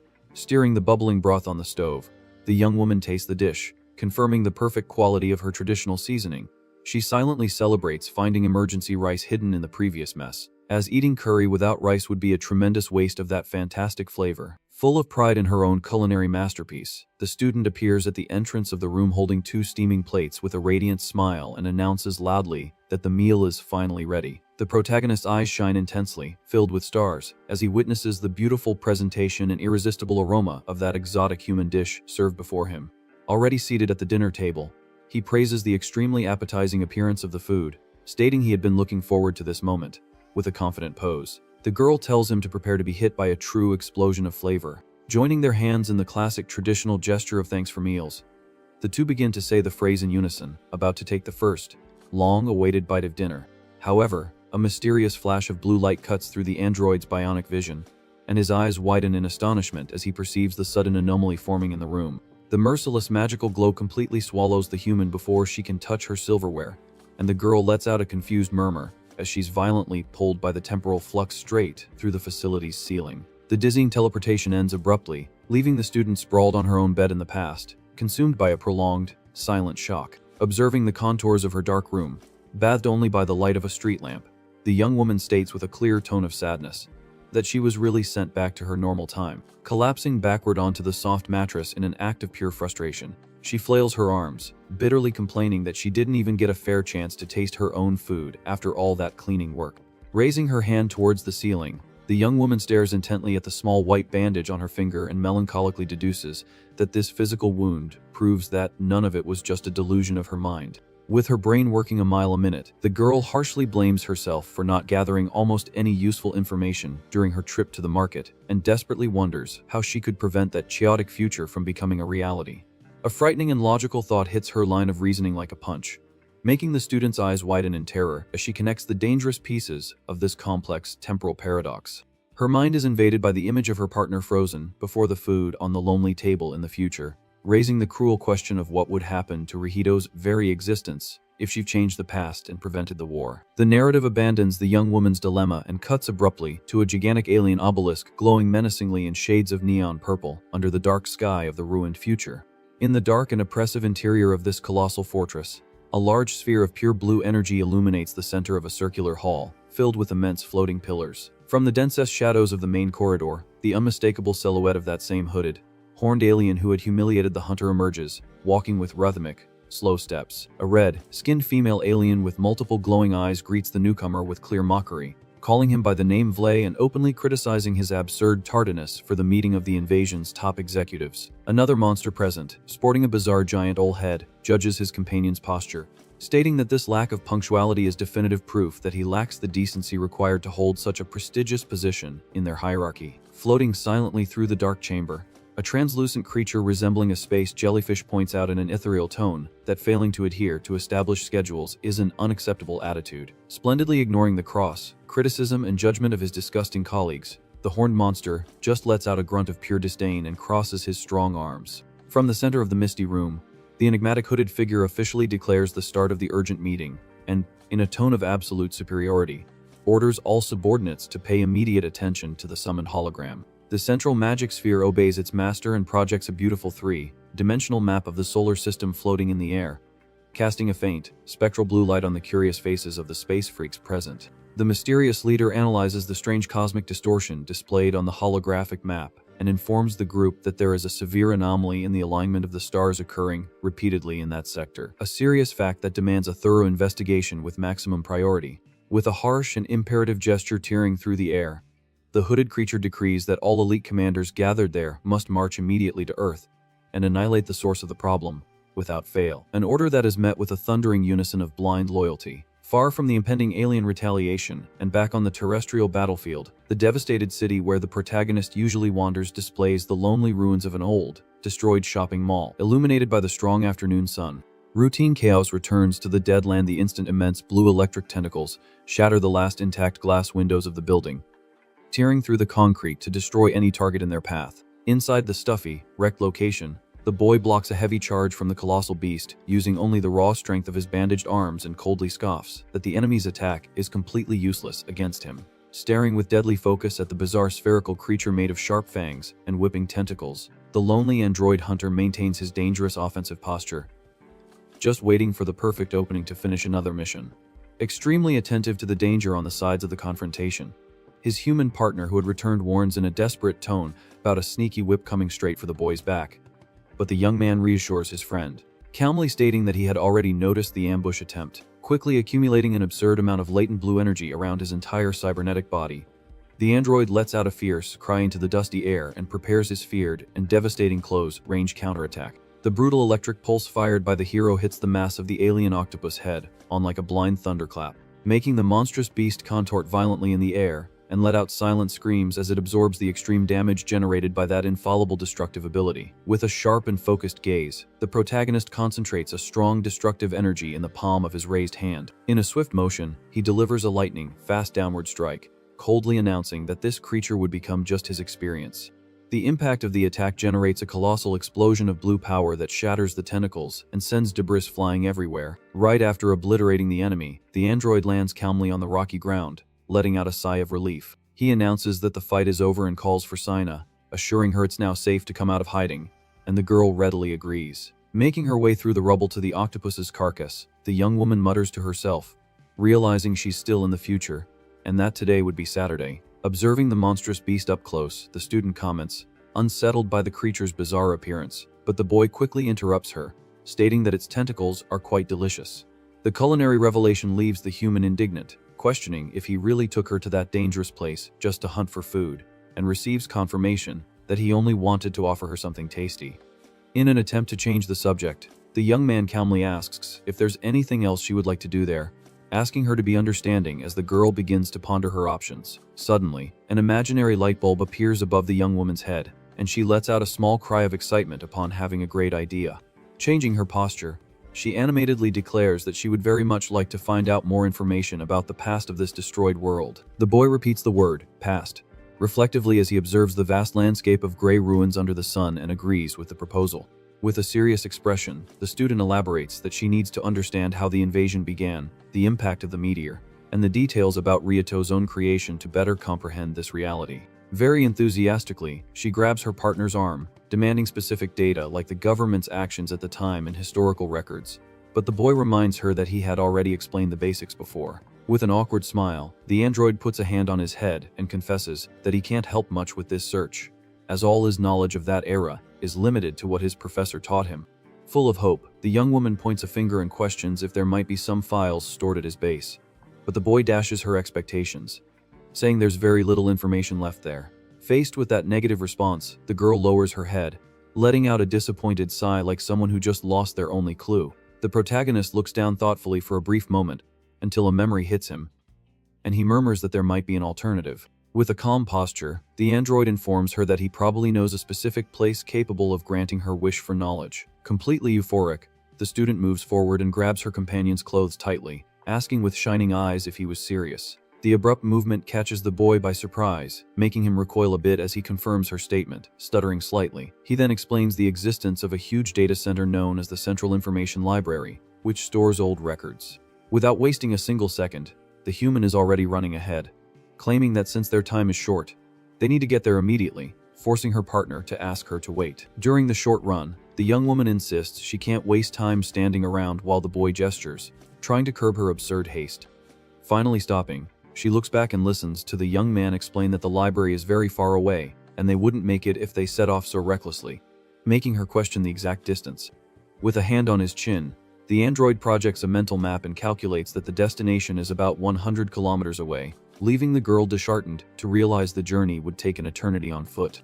Very determined, she clenches her fists and argues that if they keep moving forward without giving up, they'll eventually reach the place. With a slightly more serious look, the boy warns that the long distance would be the least of their problems, and she apprehensively realizes that the situation holds more dangers. He points to a destroyed staircase and suggests they go up to the building's roof to show her the reality, and the human just repeats the order, somewhat confused. The duo walks through the dark corridors until they stop in front of an old green metal door at the end of the path. With a firm push, the hunter opens the heavy door, giving access to the external rooftop area. An extremely strong gust of wind hits them the moment they step out, making the student shield her face with her arm and complain about the wind. Near the edge of the building, the boy points a finger at the sky, and his partner approaches, questioning the reason for this demonstration. While holding her hair, tousled by the wind, the girl agrees to observe the landscape while the boy maintains a very serious expression. The view from up high reveals the vastness of the ruined metropolis stretching to the horizon under the sunny sky. After scanning the area with her eyes, the young woman turns her face in confusion, claiming to see absolutely nothing abnormal, but the android instructs her to keep looking carefully. A few seconds later, the girl's expression changes drastically, and she lets out a sound of pure astonishment upon finally noticing the anomaly. Far in the distance, floating silently above the destroyed buildings, was a strange alien silhouette hovering in the air. Faced with the colossal, cocoon-shaped creature, the human stammers in terror, asking what that was, and the protagonist coldly replies that it's a Leviathan-class monster. Overcome by dread, the student murmurs that the situation looks terrible, and soon apprehensively deduces the true meaning of that obstacle being there. Without beating around the bush, the boy confirms the worst-case scenario, revealing that the library is located exactly under that flying aberration's territory, making the girl grumble that this must be some kind of sick joke. To worsen her despair, her companion points his finger and warns that even if they managed to avoid the giant monster, they would still have to deal with another major problem on the way. The young man describes that the route requires crossing a mineral cave infested with human, devouring aliens, causing the student to drop to her knees, whimpering that the mission is impossible. In a quick burst of hope, she looks up with a smile and theorizes that if they had a fast vehicle, they could survive the journey. But the illusion dies instantly when the boy denies having any transportation. Completely frustrated by the lack of resources, the human yells in annoyance that the trip is then truly useless, leaving her partner somewhat startled by the burst of anger. Under the threatening shadow of the floating monster, the girl raises her hands in despair, questioning what the solution to this gigantic impasse could be. Away from the rooftop edge, the young woman walks with her head down, letting out a heavy sigh at needing transportation just to visit a simple library. During their descent, the boy explains that the vast majority of civilian and military vehicles were annihilated in the first wave of the alien invasion, while his partner asks if absolutely nothing was left intact. The surrounding cityscape corroborates his story, displaying only rusty carcasses of tanks and cars crushed by the power of the beasts. In an attempt to work around the problem, the student flashes a cheerful smile and suggests that if the cars are just broken, they could simply fix one of them. Standing amidst the scrap heaps, she directly asks if the hunter could perform this repair, but the boy retorts in confusion, saying he doesn't know how to do that. Very calmly, the protagonist points out an obvious fact, reminding his partner that he is an android manufactured exclusively for combat. With an extremely serious and robotic expression, he declares he has no vehicle mechanic functions installed in his system. The honest and dry response hits the girl hard, making her let out a groan of pure bewilderment at this technical limitation. Very proud of his own incompetence, the young man beats his chest, guaranteeing that even if they had all the new parts, he would still be incapable of fixing the engine, causing an indignant scream from the human. Sometime later, the duo returns to the comfort of the base's room, where the student throws herself on the couch, deep in thought, while her partner remains standing. With her chin resting on her hands, she murmurs, reflecting on the lack of a solid plan and wonders if the best option wouldn't be to just keep searching the desert for something that works. Suddenly, the android gives a small jolt, remembering a crucial detail and mentioning the existence of a duo of travelers who were in a truck. The girl repeats the information and soon connects the dots, realizing that because they saved those two's lives earlier, they now had a debt of gratitude to collect.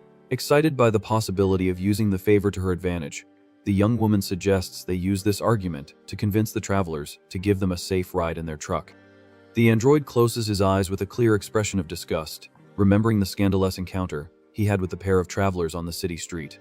Noticing the drastic change in her companion's mood, the student asks with concern if there's something wrong with her idea. In an attempt to hide his irritation, the boy denies the discomfort and decides they should head to the commercial city immediately, as the two might still be there.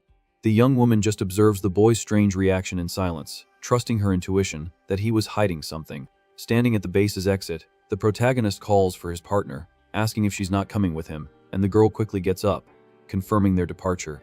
The walk back through the arid ruins takes place in a tense atmosphere, with the hunter remaining in a deep and reflective silence. Bothered by the lack of conversation, the student breaks the ice, questioning why he seems to dislike that rescued duo so much. Without slowing his pace, the boy reveals that those people are known as scavengers, making the human repeat the word, not understanding its exact meaning. To clarify the situation, he explains that scavengers are groups of opportunists who search the dead ruins to unearth ancient human artifacts and sell them for profit.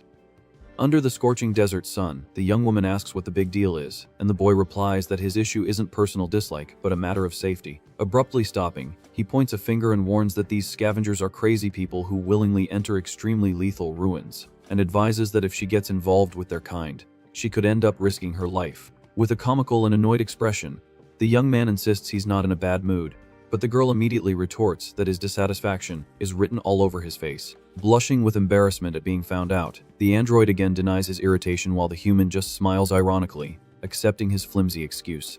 Not missing the opportunity, the student slyly approaches and points a finger in her companion's face, accusing him of being just as weird as the scavengers. The provocation hits the protagonist's weak spot, and he recoils indignantly, assuring her he's a perfectly normal person. But the girl gets the last word, yelling that he is indeed very strange.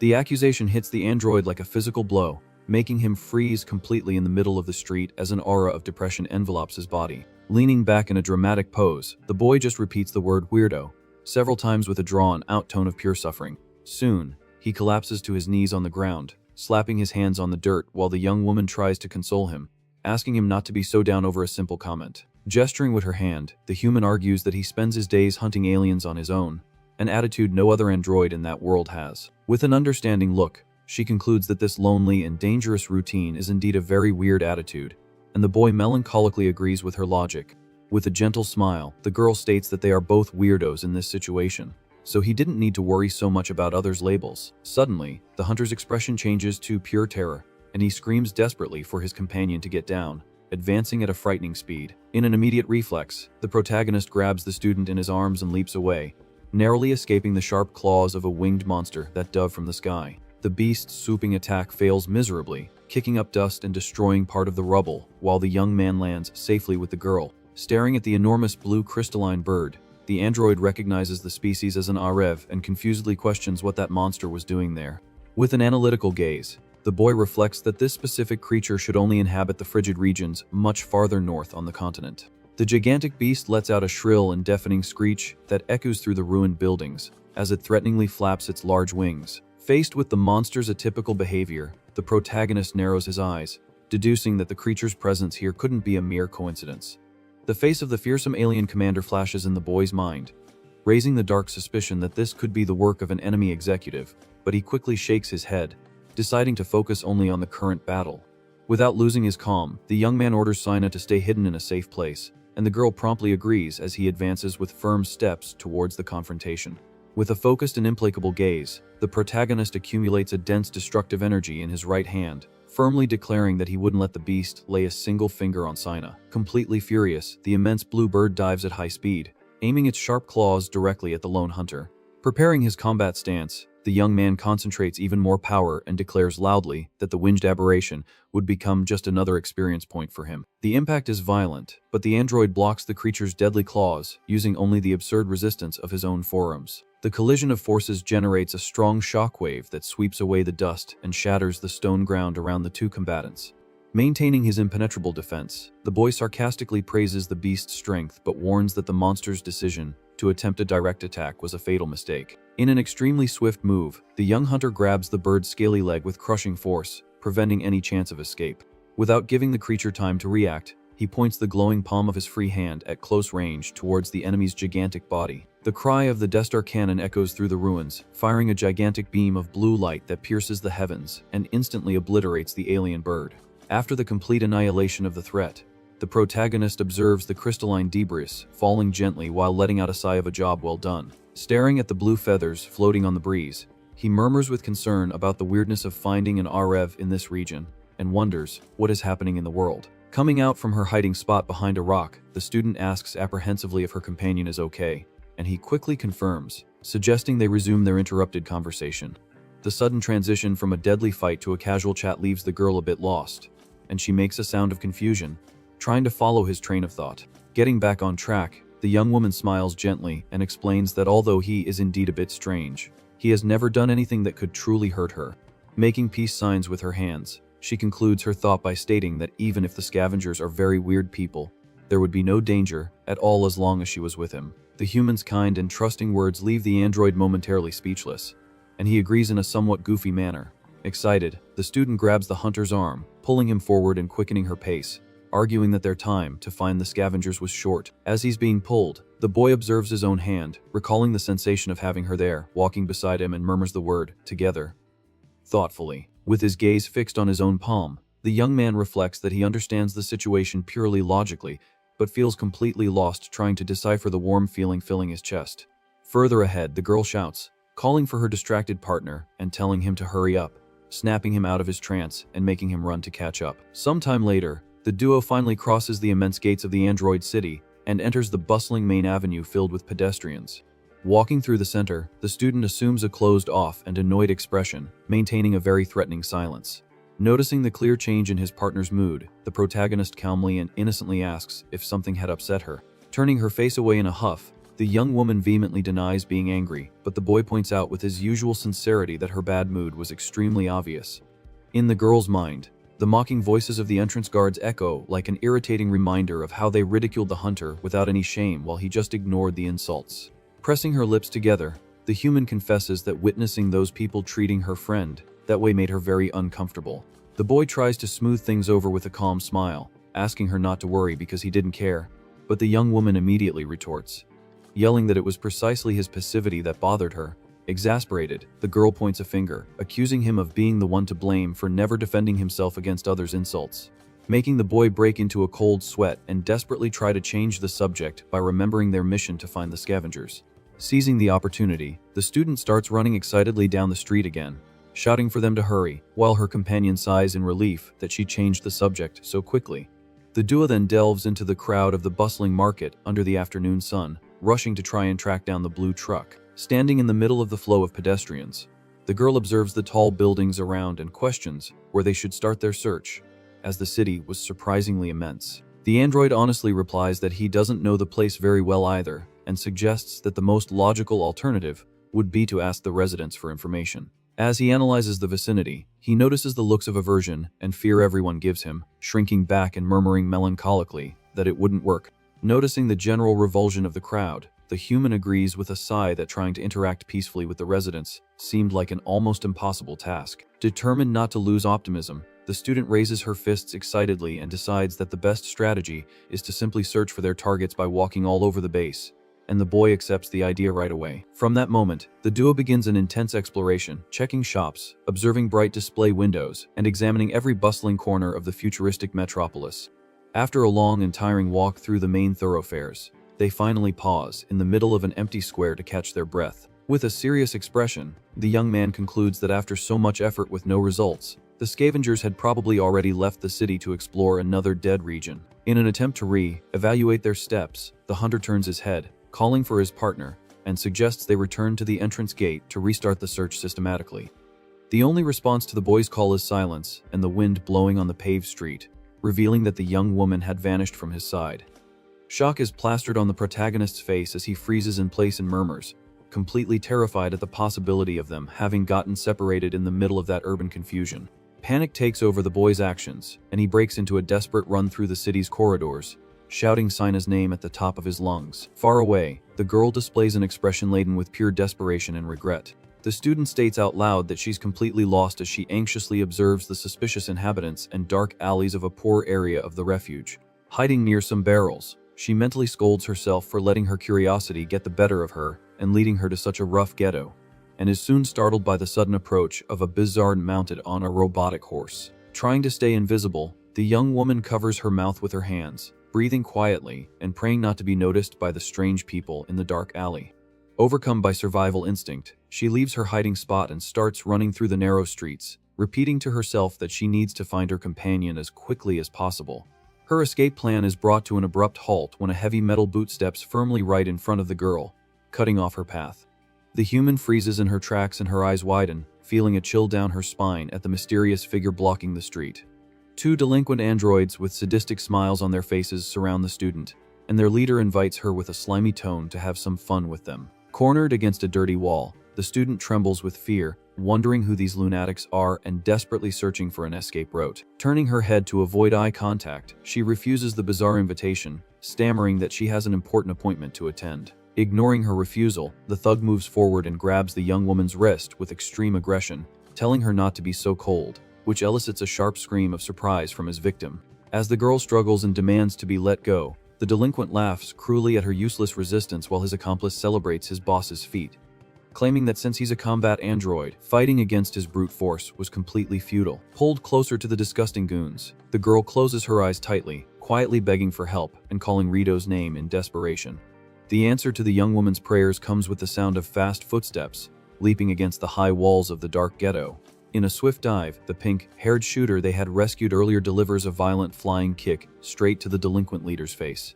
The crushing blow sends the thug flying, making him collide violently with the cement ground and kicking up a dense cloud of dust and rocks. Still stunned and holding her wrist, the student blinks a few times, processing the rescue, and immediately recognizes the girl from the truck. Striking a stylish superhero pose with a friendly smile, the pink-haired traveler greets the human and asks what such a normal girl was doing alone in such a dangerous area. Her voice trembling, the student takes a few steps back, stammering in front of the criminals. Completely terrified, a colossal, flaming aura appears behind the rescuer, projecting a monstrous and threatening silhouette that instantly frightens the thugs. The human girl desperately warns the pink-haired girl to watch out for the enemy's imminent attack. On the stone ground, the kneeling delinquent grinds his teeth, in pure fury while his partner prepares a lethal electric charge. Enveloped in intense yellow lightning, the shooter's partner charges forward and grabs the thug's head, declaring in a brutal tone that he would pay for daring to attack them like that. The burst of electricity detonates violently against the floor, raising a curtain of smoke and making the delinquent scream in agony under the crushing force of the attack. Baring her sharp fangs with a demonic smile, the pink-haired shooter sadistically laughs at the enemy's pain, mocking the deplorable state he was in. Maintaining a grim expression, she squeezes the defeated thug's neck and asks in a chilling tone if he enjoyed the extreme punishment. The pink-haired girl's large companion dryly warns that the girl should get away from there quickly, while the shooter complains that she thought a turtle would be faster than him. Watching from the top of the stairs, the human gasps in surprise as the two travelers throw a spherical bomb into the alley, announcing that the final cleanup was about to begin. The explosive detonates in a deafening flash, spreading fire across the walls and sending the delinquents flying as the duo calmly walks away from the blast. With the mess sorted out, the pink-haired shooter turns to the girl in a friendly manner and asks if they shouldn't leave now, and the student just agrees, murmuring and stammering. Walking through the now empty alley, the human shyly praises the traveler's combat skills, who retorts by promising the thugs wouldn't get away with it in their next encounter.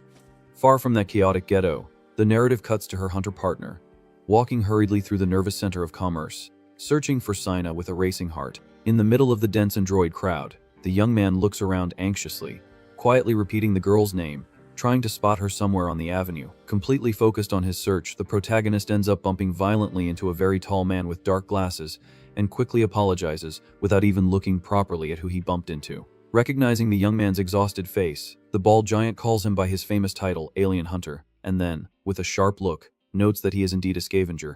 Maintaining a relaxed posture, the man observes the young man's distress and offers help, stating that he seems to be in a complicated mess, while the boy turns his tense face, still focused on his missing partner. Suspicious of a stranger's intentions, the hunter mutters under his breath with an expression of aversion, questioning himself if this grim-faced scavenger deserved a shred of trust. The thought of the real dangers the girl was facing in the dark streets speaks louder, making the young man swallow his pride and reluctantly accept help for her sake.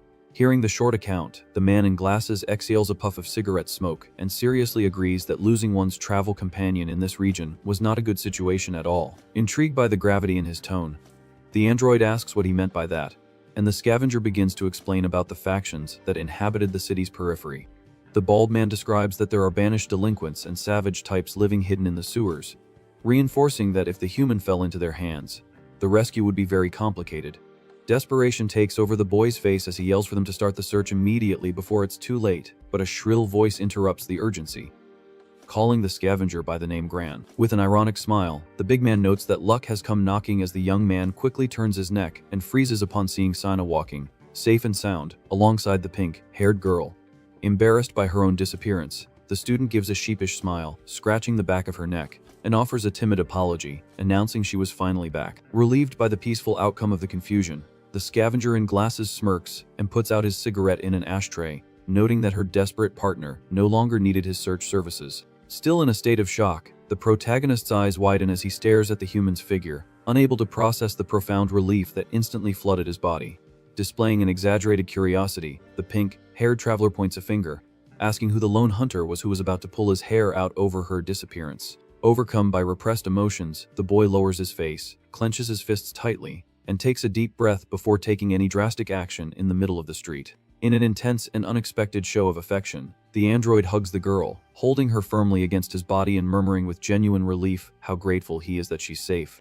Completely caught off guard by the public intimacy, the young woman blushes violently, gently pushing her partner away while stammering and yelling, questioning what he was doing. The boy quickly steps back from the contact, raising his hands in apology and explaining, stumbling over his words, that the profound relief of finding her alive impulsively took over his actions. Still red with embarrassment, the human covers her face with her hands, grumbling that sudden, affectionate actions like that were a tremendous injustice and a cowardly move on his part. Her partner listens to the scolding in silence, noticing the girl's nervousness, and agrees, calmly stating that as long as she was unharmed, that was the only thing that really mattered right now. Feeling guilty for all the chaos she caused, the student offers a sincere apology for causing so much unnecessary worry, while the boy guarantees with a determined look that he would never take his eyes off her in dangerous places again. Regaining her demanding posture, she points a finger at the hunter's chest, establishing the rule that this type of sudden contact should not be repeated. The young man, accepting the scolding without question, just naturally confirms the agreement. Indignant at his lack of tact, the girl gestures hysterically, explaining that the problem was the unannounced hug, not the need for a prior form, but he tilts his head, finding all this complication irrational. Watching the argument from the sidelines, the bald scavenger sighs, calling the cute little couple irresponsible and cracking an ironic joke about getting a room since their love scene was drawing a lot of attention. The pink-haired girl, laughing openly, reinforces the mockery, suggesting they continue their sappy little scene elsewhere. The commotion then moves to the outdoor area of a charming cafeteria in the city center, illuminated by the afternoon sun shining on the tables and colorful umbrellas. Seated in wicker chairs with cold drinks on the tables, the atmosphere calms down, and the pink-haired shooter cheerfully suggests it's time for the quartet to formally introduce themselves. With a hand on his chin, the scavenger in dark glasses introduces himself as Loop, and then points to his short partner, introducing her as Glans, concluding the introductions by greeting the famous hunter. Maintaining his usual cold formality, the protagonist says his own name and discreetly points to the student, introducing Sina to the group. After the introductions, Loop adopts a business-like tone and gets straight to the point, asking why the duo was looking for them so desperately in the middle of the market.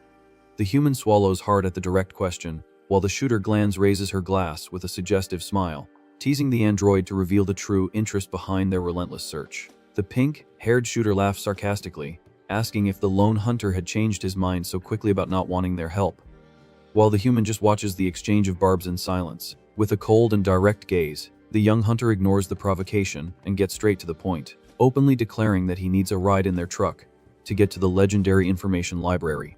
The mention of the dangerous destination makes the scavenger Loop spit out his drink in shock and state that the hunter must be either very brave or very dumb, questioning if he knew exactly what inhabited that abandoned place. Completely shocked by the suicidal audacity, the large bald man comments to his partner that this kid must be a total idiot to want to go there, but the android crosses his arms, assuring them he was aware of all the risks and was still determined. Contradicting the logic of self-preservation, the pink-haired girl starts laughing hysterically, slamming the table, finding the situation hilarious, and deducing without proof that the human accompanying him must be just as crazy as he is.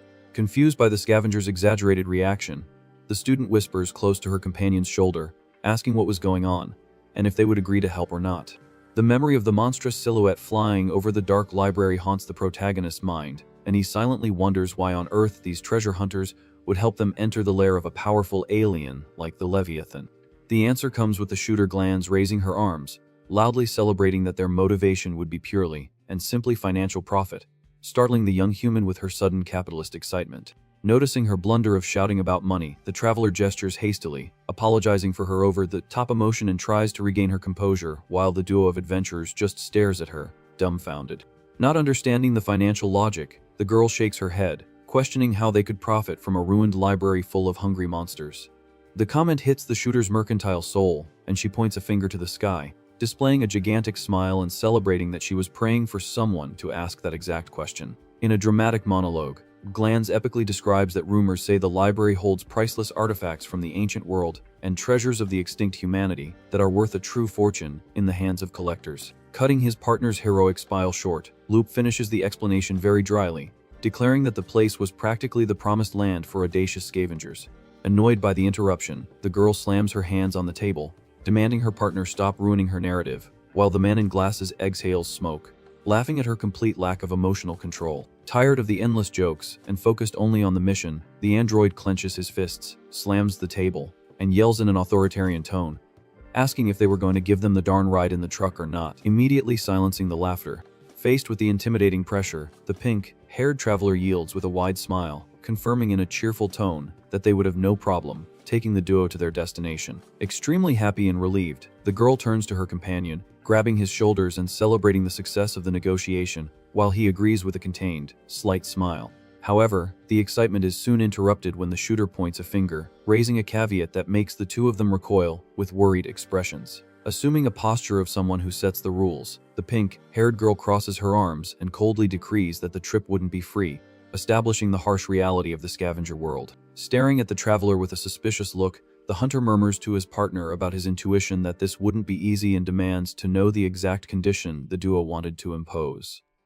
Loop advises the hunter not to give them that murderous look, stating that the terms were simple, while his companion pointed out that, for the great hero of the desert, it would be just a routine job.